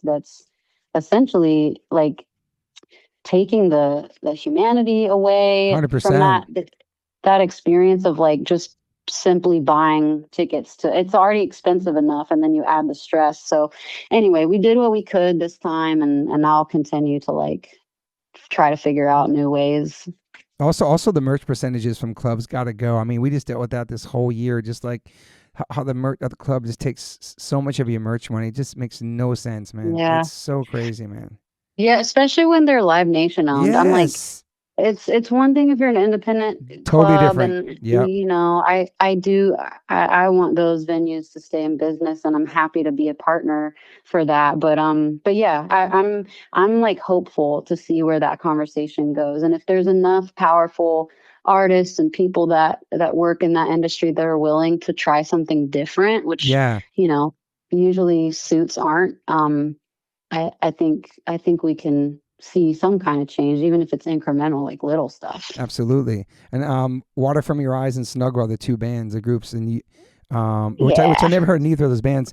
Where they from? You picked them, obviously. Yeah, so Water from Your Eyes are from Brooklyn, Oh wow, it's and cool. I just kind of found them through. So Joe, who plays percussion for Paramore on the road, like back in the spring 2024, or no, I'm sorry, back in the spring last year, he sent me an album by Nate, who's in Water from Your Eyes, and he has this other project called This Is Lorelei, and I fell in love with it. I thought it was so good, and I think he's really talented. But then I found out he was in Water from Your Eyes, and that music is like totally different. That's cool. And Rachel, who sings in the band, they are like to me one of the coolest, like most. I don't know, like it just I gotta check them out. feels very New York, and I'm That's cool. excited for them to sort of be they're going to be filling up the room with like a certain vibe Yeah, before we come out, and I think that it just feels except it feels really exciting. And Snuggle, I love both the band names, by the way. I love thanks. Water from the Horizon and Snuggle Snuggle. is Snuggle is so good. They're actually from Copenhagen, Oh and wow, I am very into a lot of Scandinavian artists, and I think there's such a nice there's like a real feeling to those artists that you can like you get it right off the bat. it's I'll cool. send you my playlist that I Yes, made for please. Amy Poehler, but Yeah, it's just good feelings, and I think too you can hear how like a younger generation of artists are getting into certain bands that like probably like you grew up on and I yeah. certainly grew up on, and they're taking that and making it something completely new. And No, I so love yeah, I'm that. pumped about Snuggle. We'll have a couple of little extra guests that'll like pop up to do like maybe first of three in a couple of shows that I'm Mm-hmm. excited about. Tiberius B is an artist from I don't think they're from London, but I know they're based in London, and um really excited about that as well. That's awesome. And then $1 from every ticket goes to the Ally Coalition, working with Yeah, yeah, LGBTQ and the youth across the country. That's awesome. It's really, really yeah. amazing you're doing that. Man, it's like it's necessary, you know. Absolutely. I think like watching Billy and Billy's mom Maggie with Support and Feed, and how they've kind of made it a point Yes. to highlight issues with every tour. You know, it's So now cool. really it's very standard to have a tour partner that is like an organization that is there Yeah. to educate and like let people pitch in. No, I love that. Yeah, the support and feed. They have like bring goods to all the shows and all the tables they have set up. Mm, It's so cool. Just trying to like yeah. educate people on food and the earth and Hmm. yeah, global warming, all that stuff. It's so good. I love that. It's so I mean good. that's how I became vegetarians, because at the punk rock shows they had like the PETA pamphlets and the slaughterhouse videos at the merch booth, and that's how for Wow. me in the 80s that's how I got hip to what was going on in the world with animals and stuff. So yeah, I love that. Dude, that's amazing. And back then it's like you're making like a pretty big sacrifice, because back then, I mean, even when we started touring, wasn't a lot of options like that. Hell You know, no. I ate like cheeseless pizza most nights. That's crazy. It was Back there terrible. with Taco Bell, whatever, Subway with like no just vegetables on it, all that stuff. Oh yeah, the veggie Sacrifice a sub. lot, man. One thing I want to do, we'll try to make it happen, but you're playing Baltimore April 14th, and it'll be so Hmm. sick to somehow steal you and bring you to the DC Discord house to meet Ian on that day. Really gonna try Oh to make it dude. happen. I'm gonna try to make it Oh happen. I know it's dude. far away; it's like months away, but it'd be such a perfect day. Like just take you for like an hour or two, go meet him. I think you'd really be stoked. You know, we talked about it on the Yeah, pod anyway. I would love it. I already told Leah, like, hey, we didn't hit DC on this tour, so we need to try and do it either, whatever the next run is. Like, I want to make sure to get there, because I have my sister lives not in DC, but not too far, and she had twin boys, Oh, and that's cool. That's right. That's yeah, right. so it's funny, like start like getting older on the road, like you start to plan certain things around friends, in cities or Yeah. family. It's I so like cool. that. I love that too. Getting lunch with somebody or catching up during the day, or they don't even have to Yeah. come to the show. You just want to get their time and hang out with them. It's like it's hard to invite friends Yeah. like that to catch up at a show. You know what I mean? Like you're not trying to warm up and Yeah. chill. A, That's true. a couple random things. Okay. Steph Curry, man. I just found out how much of a fan he was. I didn't realize you guys played his birthday in 2018, and he just said he had like a 49-point game recently. And then at the post game conference, they were like, "Who were you tonight?" He's like, "I was Hayley Williams from Paramore tonight." It's so crazy. And then he comes up and sings with you. I saw it. It was so. I love that when those worlds like that, this random professional basketball player like loves your band. I don't know. It's so cool. I don't know. There's a lot of sports dudes that like Paramore. I don't know where or when that happened, but like it's pretty funny. I mean, Steph, when he came on stage with us, I had a double lung infection. I had to What? promise him and Aisha that I wasn't contagious because I had been on 2 rounds of antibiotics by that point. But Whoa. like he came up and I was thinking I might have to sing with him, like just to help him through it. And not only did he sing, but he Dude. sang it in my register, like high. I was like, holy shit, he's got this. I didn't even have to do anything for the rest of the song. Dude, he fucking owned it. He killed it. I couldn't believe it, man. Yeah. I thought that's one of the coolest things I've seen. I think it was somebody from a different world coming into this Yeah. world. It's like also I see like little Uzi Vert talking about how much he loves you and Paramore, which I think is awesome. That'd be a sick collab too. It like really does make me happy when people from like a different genre or just like a different world in general. You got so much love from the hip hop world. We know that. That's a fact. It makes me feel so warm and fuzzy inside. It's just cool seeing that. And then also I just recently learned that there's another Hayley Williams who's like a Swedish songwriter or something or a producer because I hit you up about this mixtape and I'm like, did you see this? You're like, what is this? I mean, I guess we could talk about. I mean, there's a mixtape out that the rapper put out, and the mixtape is not for the listeners. It's not a record. They sample all kinds of things and they put it out. It's not for sale. It's just like them rhyming over different things. But I sent it to Hayley. I sent her a screenshot, and it's a song called "Livin'," and they sample "Ain't It Fun" chorus, and it sounds pretty sick. After I gave it a couple listens, but when I sent it to you, you're like, this is not me. Why does it say my name? But then you're like, there's a Swedish songwriter or something like that. That's crazy. Dude. Yeah. Did you ever meet that? Did you ever meet that person in Sweden before or no? No. Wow. I maybe I could invite them to the whatever show we play over there. That'd be amazing. But yeah, I don't want to get game in trouble or get you mad. I sent it to you like, what? So I hope that didn't cause any problems. No, I've been. And so this one I had to save for Moon because I didn't do it on the first part of the thing, but when we had whatever lunch, you and Moon were talking, whatever, and then she kept asking me to ask you one question on the podcast. She's like, it's true. And I was like, no, ChatGPT doesn't have anything. But the question from Moon was, isn't it true that you weren't the original singer of Paramore? Yeah, it's true. It's true. I was the second singer of Paramore, which I feel like I need to put on a shirt at some point. Yo, that'd be a sick shirt. Dude. Yeah, I was the second singer of Paramore. I joined the band after they tried writing some songs with another friend of ours from the same little school, which wasn't even a real school. That like little program that we were a part of was full of like really artsy weirdo kids and thank God, because like I had tried going to a public school here in town before that, and my mom said I only made it like 6 weeks. It just I think between my Mississippi accent and the fact that I just was new and I didn't share anything in common with a lot of those kids, I needed to like really quickly find my place. And yeah, so this kid Randall, who I was friends with, he was in a band with Josh and Zach that was called the Flying Lawn Chairs when I met them.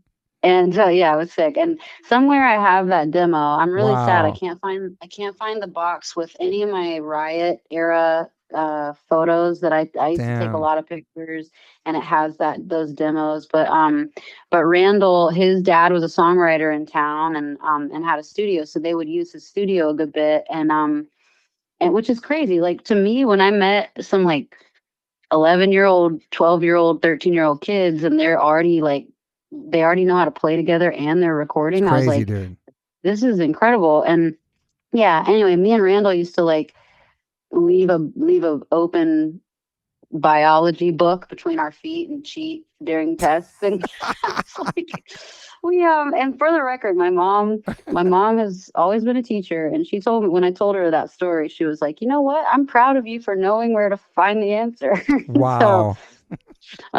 anyway, so yeah, Randall and I were homies even after I took his place in the band, and yeah, I was the second singer of Paramore. Crazy, man. Thanks, Moon Morse, for that one. Thank you, Moon. And then we talked a little bit on the pod too. We wanted maybe about just growing up around in your house, the music that was played in your house, and kind of what kind of Yeah. you were kind of exposed to at a young age in your household. Yeah. Okay. So, in Mississippi, my world was really small. Obviously, I went to church a lot. So for a while, like the only place that I really had access to instruments and music was the church. Yeah. But at home, especially when I was at my dad's, I would go over to my granny and granddad's a lot. They kind of raised me because my parents were so young, still Yeah. kind of finishing school and trying to start their careers and stuff. So my granddad played the piano and he wrote, like, he's got a record out. You can kind of hear his style, um but he was really into Motown. He's a big Elvis fan too, but That's cool. I got him an original pressing of a Four Tops record for Oh, or wow. vinyl for Christmas this year, because that's like one of his favorite groups, and we would watch the Temptations movie on repeat at his house. It's a great movie. So yeah, oh my God, it's so good. So good. a lot of soul, a lot of Motown, which is also kind of like I'm reigniting that by this Northern soul thing that I'm into now. Much more like that's much more obscure records, but Yeah. but I grew up on that stuff, and then my dad kind of listened to everything. He liked melody, and he liked people that sang. So I remember him showing me this group called Take Six, and they were kind of like I feel like they were kind of Brian McKnight's brother is one of the singers, and Okay. that I remember as a kid that excited me. I was like, oh, okay, I want to hear it. And it's like 6-part harmonies, a lot of Wow. like scatting, and because my dad was in a vocal group in college for a little while. Yeah, like cool. he's got a weird broad sense of like music sensibility. And then my mom, my mom is crazy too, because one of her favorites is Black Sabbath. That's But sick. like, yeah, right. But like at the same time, she kind of raised me also on like Janet Jackson Yes. and I'm trying to think. Did you guys like She Luther loved Vandross in the house?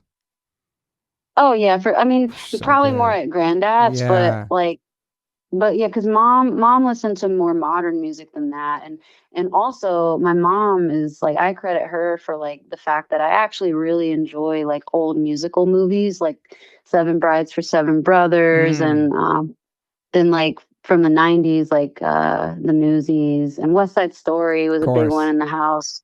That's cool. So mom kind of had like, she was all over the place musically too, and we weren't really allowed to listen to secular music in the house because of her second husband, sorry. Gotcha.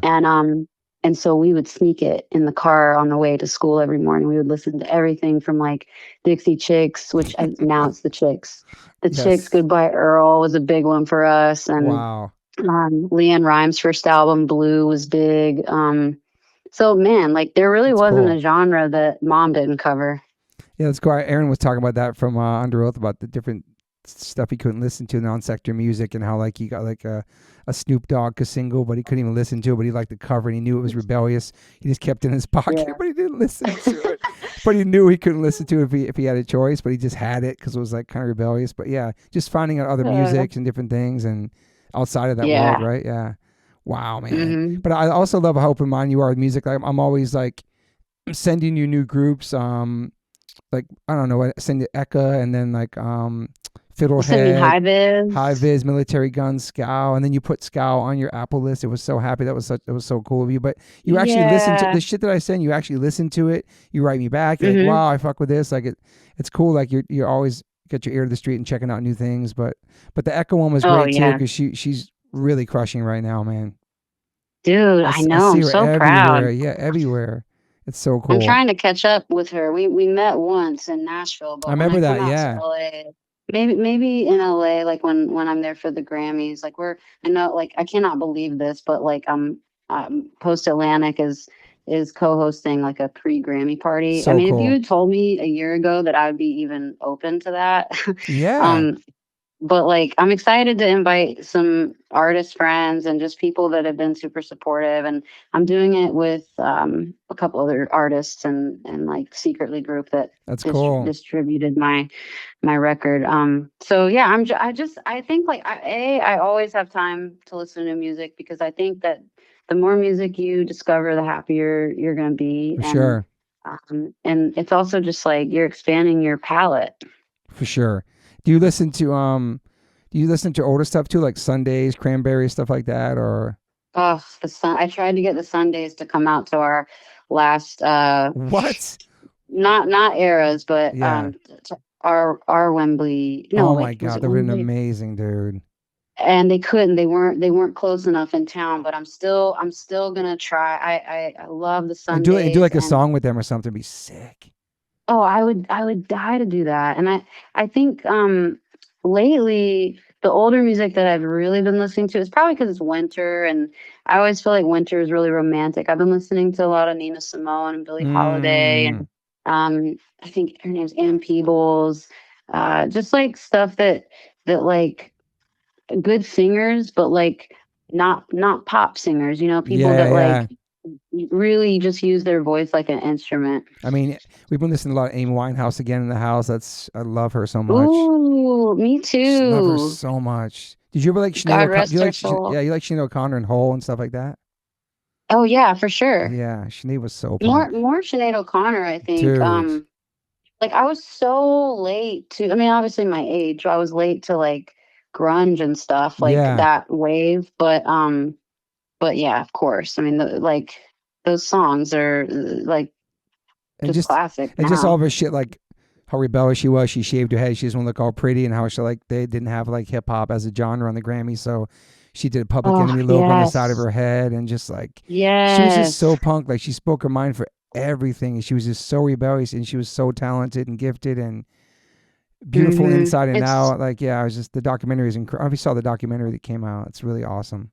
You're just reminding me that I never did, You and have to I watch it, dude. I can't wait. It's kind of I heavy. I think people like that are gifted like that, I think have a really hard time being in this world, Yeah.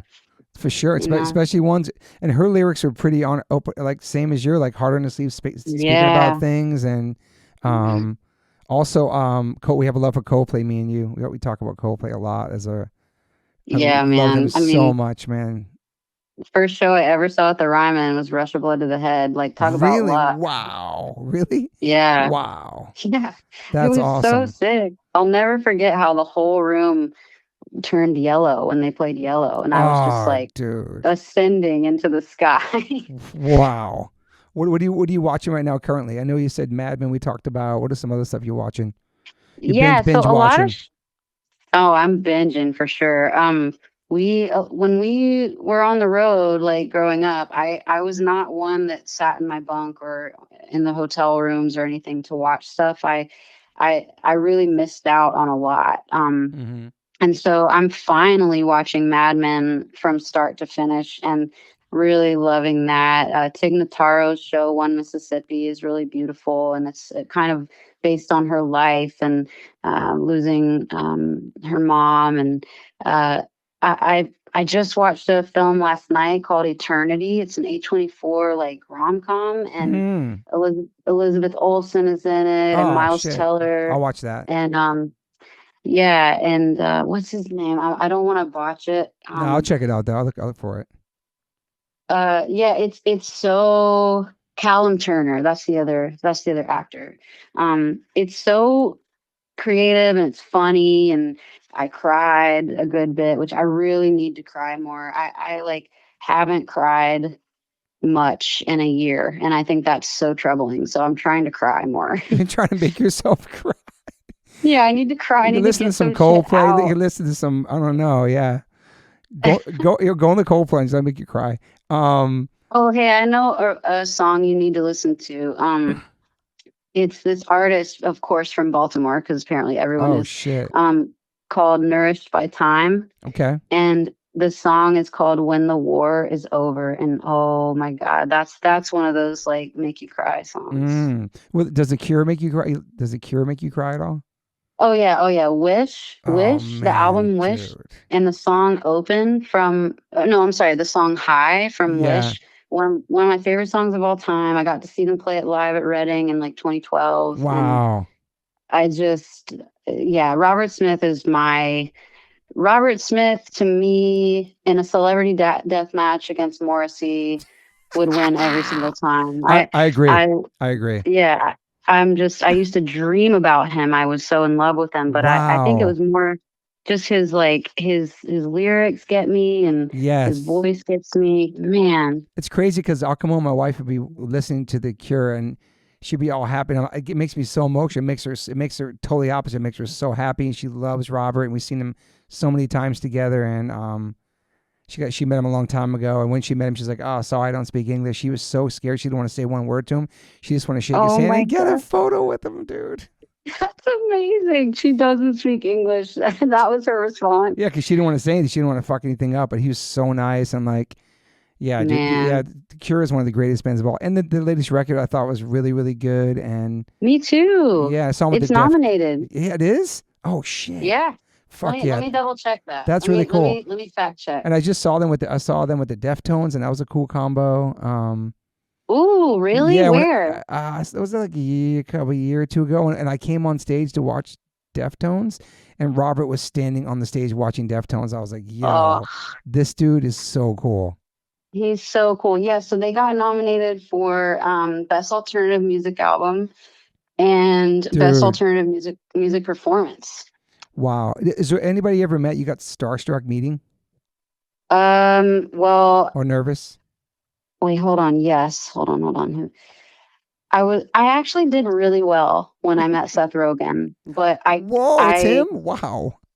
I have loved, I mean, the last show that I watched in Mississippi, um, was Freaks and Geeks, and it was like Gotcha. on television, and I would wait for it to come on, and it felt like, again, this was a scenario where I would sit in the living room and, my little hometown, Mississippi, and I would watch these people on TV and be like, where are those people? Because I'm trying to find that. And yeah, I didn't try to go into how much he and Jason Segel mean to me, Oh, but Jason Segel's great too, yeah. like I was really happy to be around funny people that night at his benefit. Like I met Tig Notaro That's cool. and like I found it interesting to be around a different kind of like it's like I'm used to hanging out with music people all the Totally. time, but I felt so at Yeah, I saw home that with photo. Amy Poehler Yeah. and Yeah. like just funny people are tapped into something else. So And Seth's a big one for you then, yeah. yeah, I mean, so again, I wasn't like I did really well. I did meet Robert Smith once, but I think I did Whoa. okay. I just didn't talk very much Yeah, just either. like Moon. Yeah, he froze up. Yeah, I kind of was stunned, but Yes. well, like I think if I were to meet Sade Oh, or me if too. like Dude. my goal at this year's Grammys is to just get 2 minutes with Gaga because I think Oh my God.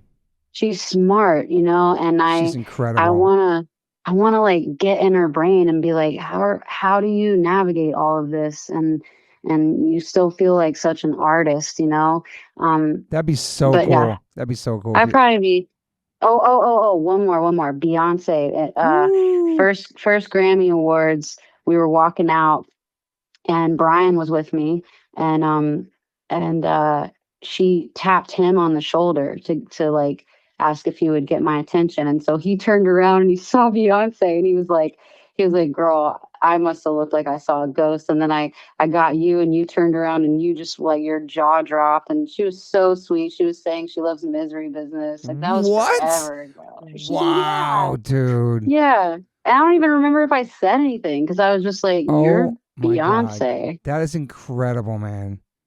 Yeah, I think Sade, I'd bug out if I met with Sade too, because I have like a portrait of her. I love her, but I kind of like, I don't know, man. Oh, if I heard her voice in like the same space as my actual ears. If I heard her real voice coming out of her body, I think it would just send shivers down my spine. I'm gonna put the good juju out there that you get meet Gaga. That'd be so sick, dude. Oh, my thanks. God. I need prayer. I need prayer over that. Did you ever meet Rollins? Because I know he had a poster of him in your bedroom as a kid. oh, that's a good one. I'm gonna be so terrified if you take me to meet Ian, but definitely Yes. Henry. Like Henry lives here now apparently, and That's right, he does. I'm like I want to hit him up because I want to ask him about what he's doing here and like if there's anything we can do together community wise. But I'm so scared. Dude, that'd be so sick if you bump into him at a coffee shop or something. Oh my God. Yeah, if I ever leave my freaking house. When I'm home, I stay home, man. You think I know you do. You hibernate. I love it. Do you think you'd be nervous to meet Gaga? Or you'd be more excited? Probably more excited. Yeah, I don't know. I think I would be excited, and I think it would just depend on situation. Whatever her first words to me are. I'll be like, okay, this is either warm or this is scary. Yeah, it's gonna be the energy. You gotta feel the energy first. Yeah. I know we talked about a little hip hop too. You mentioned Big Crit and some other rappers, Outkast and stuff. But do you listen to new hip hop currently, or have you been to a hip hop concert before? Honestly, no. Which kind of surprises me. I like what kind of made me re-enter that love again, because it's always been there. I've always enjoyed. Like I go through phases with it too, where it's like really helpful with my lyricism and my phrasing when I'm writing. Yeah. Because I like a lot of words and I like a lot of syllables, and so Busta Rhymes was like really important growing up. And I saw Juvenile's Tiny Desk, and I thought it was so brilliant. It was great. I saw that too. Yeah, it was so exciting that it kind of like reignited that excitement. Because I know you love Cash Money and all that stuff for sure. Yeah. I do. I love a lot of hip hop, but I really obviously like my heart. I have such a soft spot for Southern rap and and artists from the South that are making hip hop. Totally. But I also like went back and just did another Roots deep dive recently. And that felt really good to listen to the Roots. Incredible, man. And I'm gonna space on the singer's name. Oh my God, he's like everybody's top 5. He's incredible with the freestyles. Obviously, they're on the Jimmy Fallon show as the group, but they're incredible. I don't think they get enough credit, you know. Yeah. Oh, dude, for sure. Are you talking about Black Thought? Yes, Black Thought. Thank you. Yeah. Incredible MC. Yeah, I think it's very cool that is who Fallon brought along for that ride, because it's really cool. It's cool. Also, Doechii. Cool. I'm really loving Doechii. She's incredible. Yeah. Lyricist. She signed to Kendrick's label. Everything she's doing, putting out. She's incredible live. The stuff that I've seen of her live is incredible. I love the new Tyler record that came out last year was incredible. And we saw him in Marty Supreme, and that was incredible. He killed it in there too. I love that. That's what I was saying the other day. I was like, I could see you doing some acting sometime. I wouldn't be surprised if that kind of came natural to you. If we saw you in something, or that was a chapter of your life somewhere down the line, you know. Man, we'll see. At this point, like after the year I just had, I guess I'm kind of open. I'm down for whatever. When I was younger and we started the first kind of, the band started kind of blowing up when we were young, I got some scripts, and one of them was for Whip, the roller skating, like roller derby movie that Drew Barrymore did. I remember that. Yeah. And I mean, honestly, there's no reason that I should have turned that down, except for the fact that like I wasn't ready to step out from the band, and I wasn't ready to see I don't like seeing myself on a screen at all. So if I ever do decide to like try that and I make it to a film or something, I think I probably won't ever be able to watch it. Yeah. Same thing. I'm not going to go back and listen to my records or even listen to this podcast. Me and you both are not going to listen to this podcast. No, I can't. Or anything we do. I hate even hearing my voice. But it's kind of a weird thing. It is crazy because I know some people go back and they like critique their records and this. All I just can't do it. So yeah, being on the screen, yeah, it must be weird, like going to a theater and seeing yourself for the first time acting, and I don't know. It's kind of cool. Ooh, I know. I I have a couple of friends that have done it like after they did some music, and I need to ask, what is that like? I mean, maybe that's something I need to ask Gaga. Like, is it? I don't know. Obviously, she must love it. Get your questions ready, man. She kills it acting. It's incredible, man. Yeah, natural. Even the thing that Billie was in, I forgot, a year or two ago, she killed it in that, like first time acting. I forgot what it was. I feel like there's something with singers. I don't know, man. I feel like it's a different. So maybe down the line you might try some. Do you? We'll see. What's the last book you read? Do you read books a lot? Oh, I gotta tell you too. I've been binging Twin Peaks again. Oh wow, okay. I feel it's so comforting. It's so comforting. Ugh. Twin Peaks, very classic, very legendary show, and people that come off that show and the different actors from the show, what they're doing now too. Mm-hmm. The main girl was she was on that show, Sex Education. I think it was awesome. Yeah. So yeah, that's a good one to binge. Do you read a lot or no? Yeah, right now I'm reading, I actually have it right here. I'm reading Bread of Angels, Patti Smith's new memoir. Oh, awesome. I need to like get back into some fiction just for my imagination, but like I think my favorite books are always nonfiction. Like I really enjoy reading stories about people. The first autobiographies I read were Lucille Ball and Charlie Chaplin. Oh, that's cool. Charlie Chaplin has like 2 autobiographies that don't say the same thing about his life. And that's wild. I know. I think like it's really like 2 competing stories, and I was a huge fan. I loved like the silent film era and that stuff. When we were making Brand New Eyes, I left my TV at our Airbnb. Well, it wasn't an Airbnb. It was wherever we rented that we lived. I would leave it on at this channel that would play a lot of those films, and I saw Charlie Chaplin's first talkie. Like the first time people heard him speak in a movie was for his film The Great Dictator, which is sort of like a satire, loosely based on Hitler. And wow. And it's really sad how current it feels now. Because he kind of makes they don't ever use Hitler's name, obviously. I think I know what you're talking about, actually. Yeah, but like he's cartoonishly mean and just kind of goofy, and I think like a lot of times you look on the news and it's like a bunch of cartoon villains all the time. So it's very true. I rewatched that recently, but yeah. So Bread of Angels is Patti Smith's new book that kind of deals with her upbringing. Like it says post World War II childhood unfolds in a condemned housing complex, and it really kind of explains her like poetic mind and what an interesting kid she was. It's awesome. So I'm loving that right now. It's nice. That's cool. Do you cook or you Postmates more? Oh my God, I'm ashamed to say the last 2 years of my life has been so Postmated out. Too. But like, me too. It sucks. When I cook for myself, I feel so much better. And so today I'm actually making a soup. It's like a ginger miso tofu soup. Hell yeah. I'll send you the recipe because I think you guys would like it. And it's especially helpful when you're like about to be on your period, which you don't have to worry about. But thank you. It's very like nutrient dense, and I'm gonna make a batch of it and take some to my friend Elise, for she's been feeling sick. So I'm trying to get, now that it's I'm wintering, so I'm trying to hibernating. Yeah, I'm using my little mini trampoline in the mornings. I'm making tea. I'm trying to be in the kitchen. It's good for you. It's totally good for you. I'm so scared to look at my receipts for Postmates for 2025. I'm so scared from when my wife's going to tell me how much money I spent last year on Postmates, man. Let alone my blue bottle coffee every single day on my doorstep in the morning. I'm obsessed with it.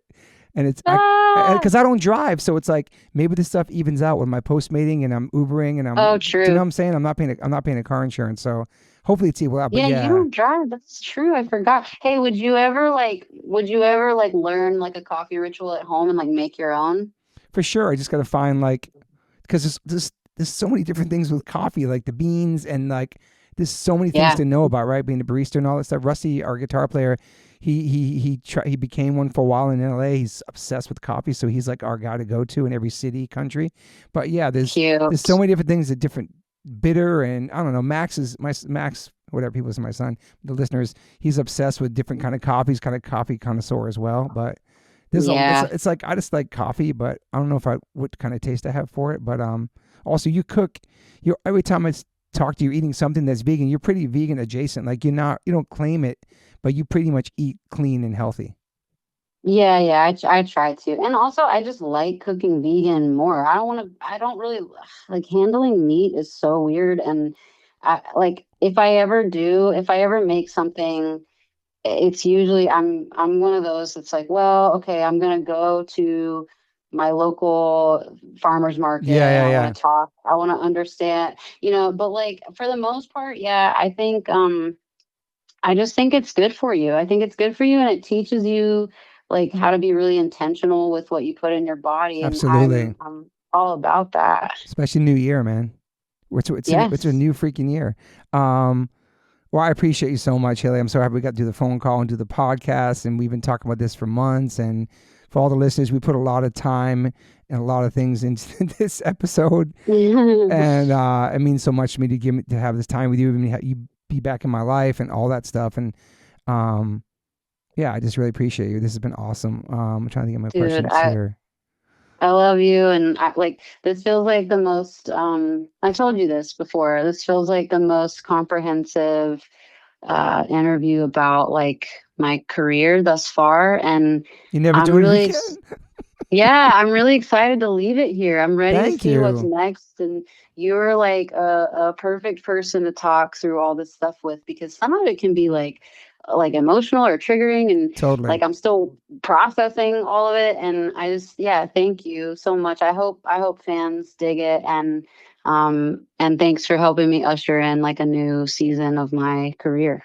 Yeah, it's been great to, like I said in the pod, like watching you even when we lost touch, everything going on with you with the Paramore stuff and your solo records before this new one, and just watching and being proud of you, and then having you back in my life, and how much that means to me and my family. And yeah, I've been emotional at times talking about it, but it's awesome. And I'm so happy for you with this new year and the tour and the record. And as you get older too, you realize your friends and the people you met along the way. And I'm just really proud of you and happy for it. I am like your dad.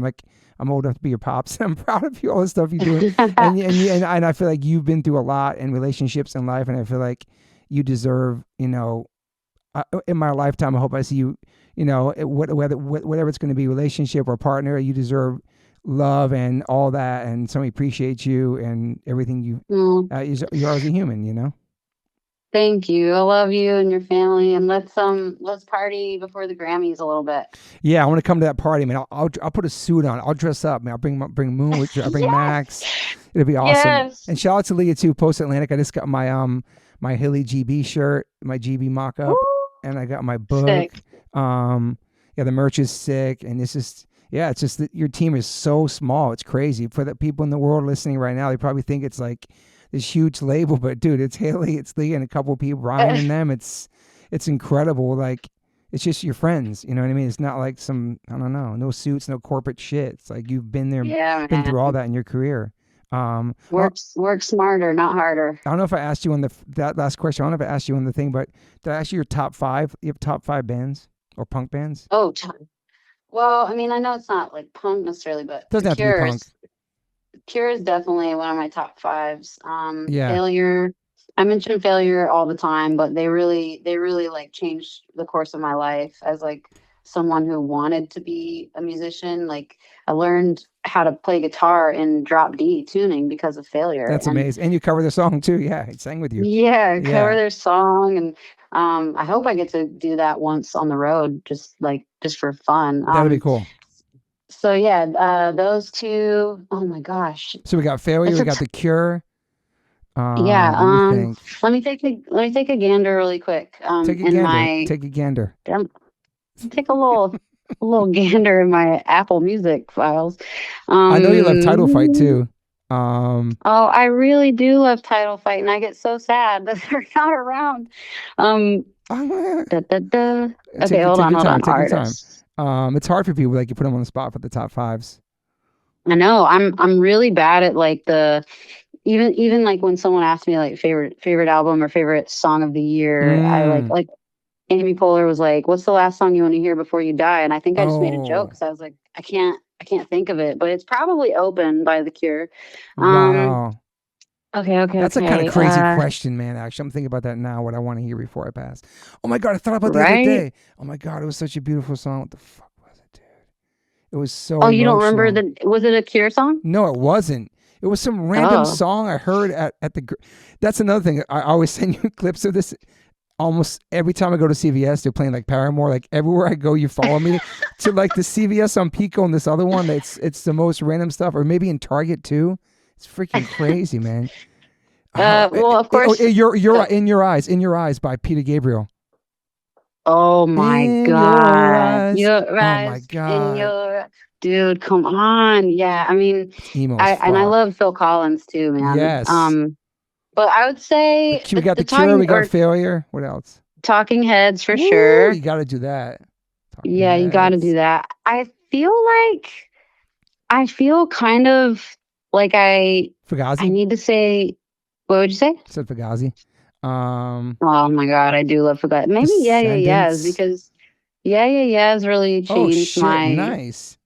Yeah, they changed my world too. I love like their drummer. I mean, and their guitar player Nick. I think they're like so innovative, and then obviously Karen O, her whole presence Legend. is insane.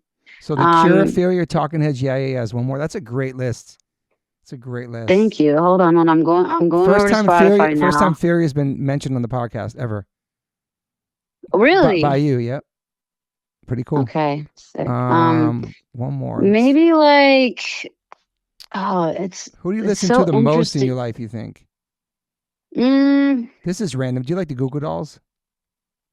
Dude, resurgence of the Goo Goo Dolls last year was amazing, wasn't it? Amazing. I just saw that they got like Iris was like the song of the year again, like on streaming or something. Like, wow.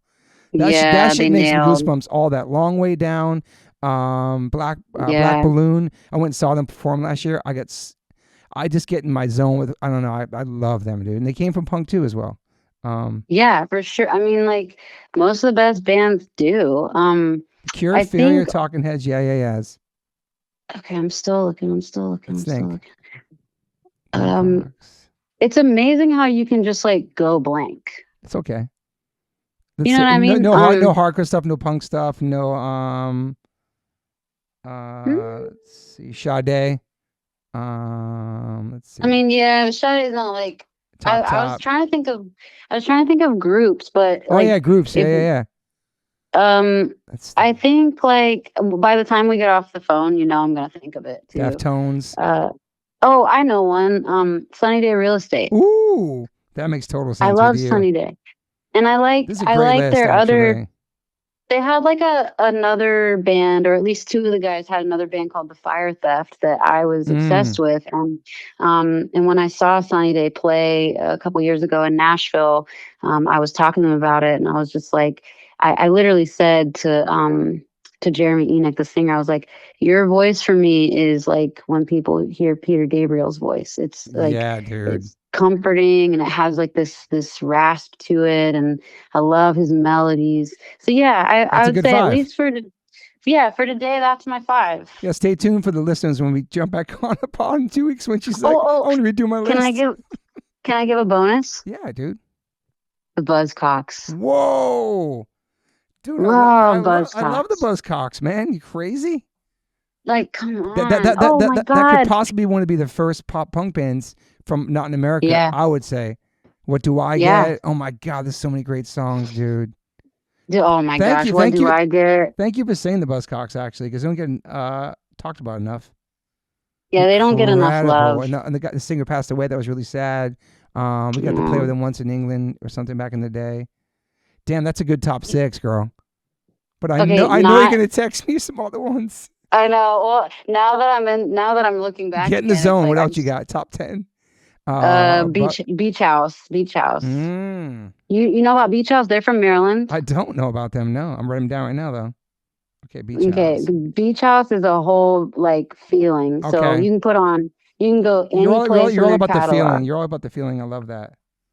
Yeah, Blondie, blonde redhead. I'm gonna send you that too.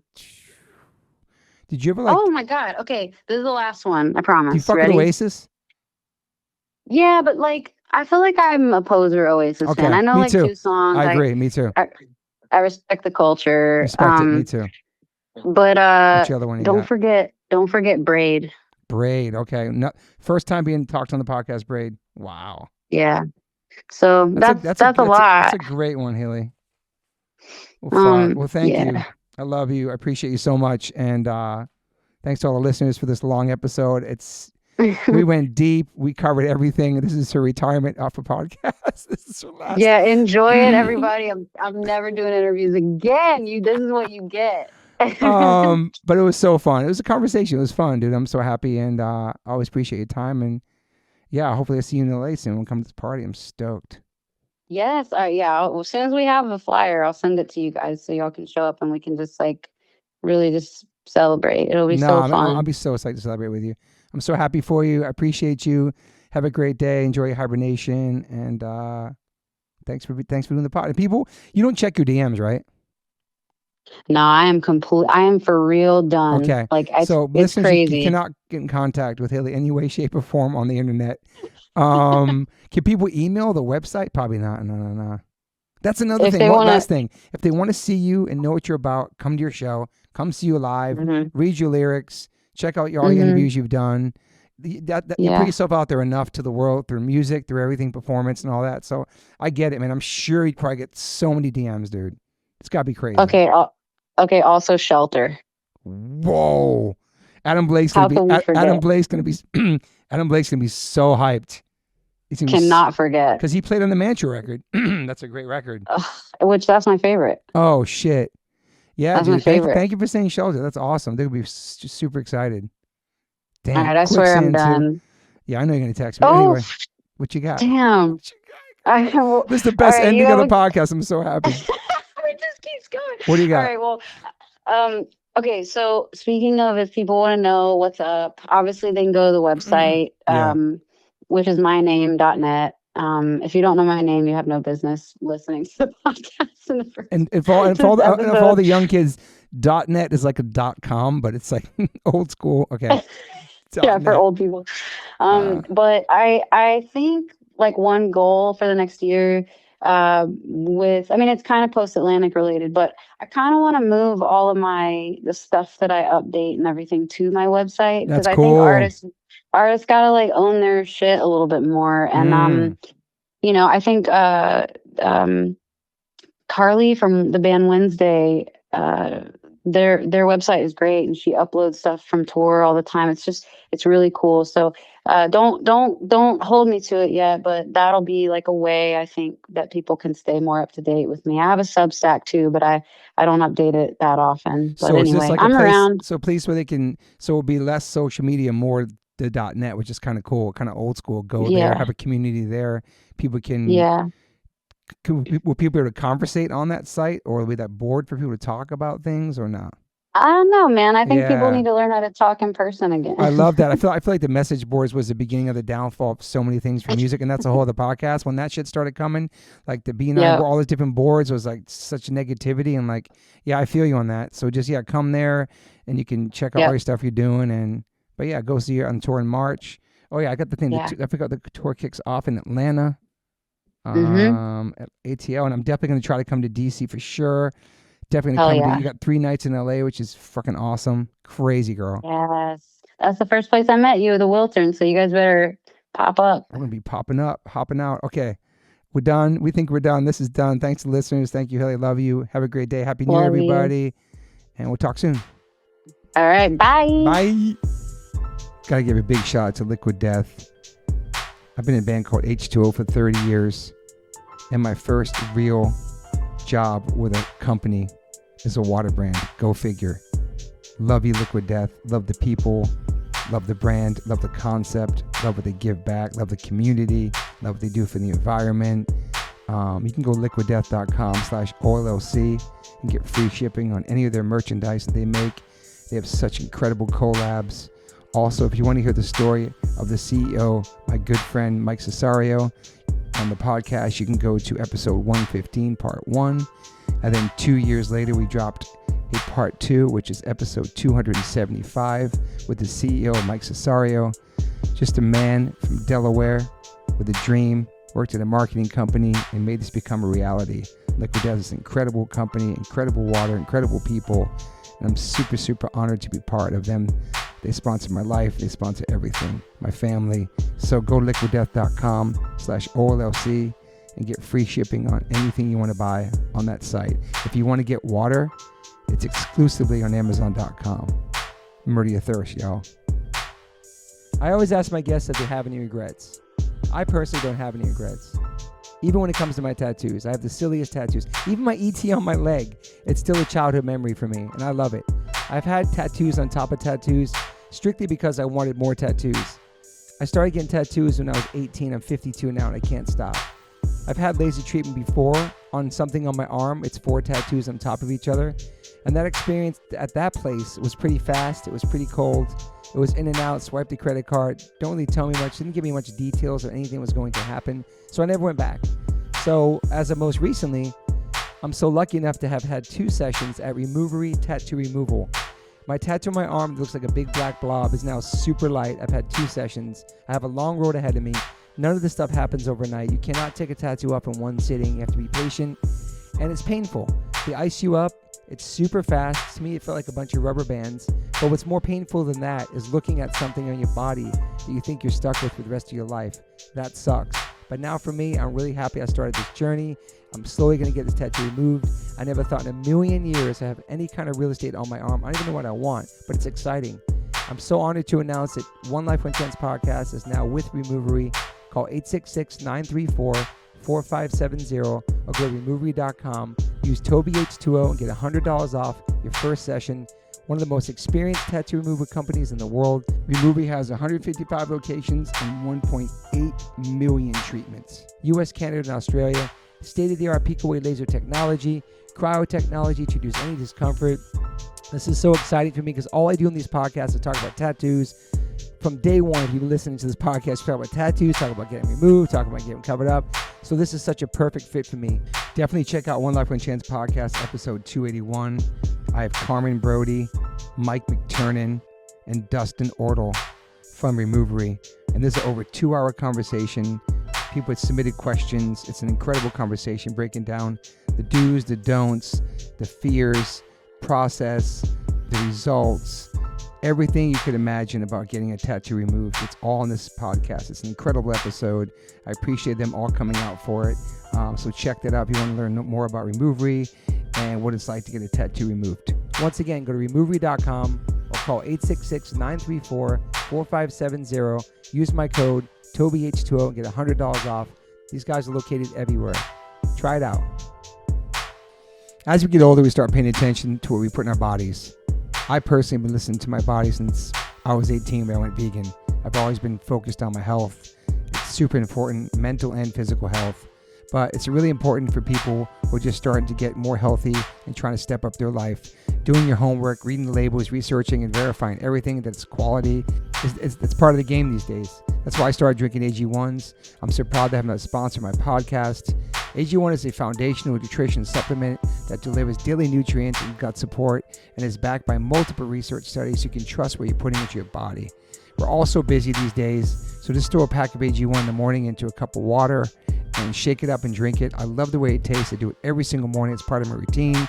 I bring the packets on tour. It's an incredible life changer for me. Many supplements only reference research from ingredients in their product, but I trust AG1 in my daily routine because it's constantly putting the formula to the test. It's backed by multiple research studies, and one of those research studies, AG1 was shown to have double the amount of healthy bacteria in the gut, which is super important because these help digestion in the immune system and the immune health.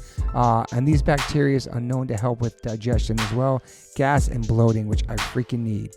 And it also promotes regular bowel movements, what I can attest to.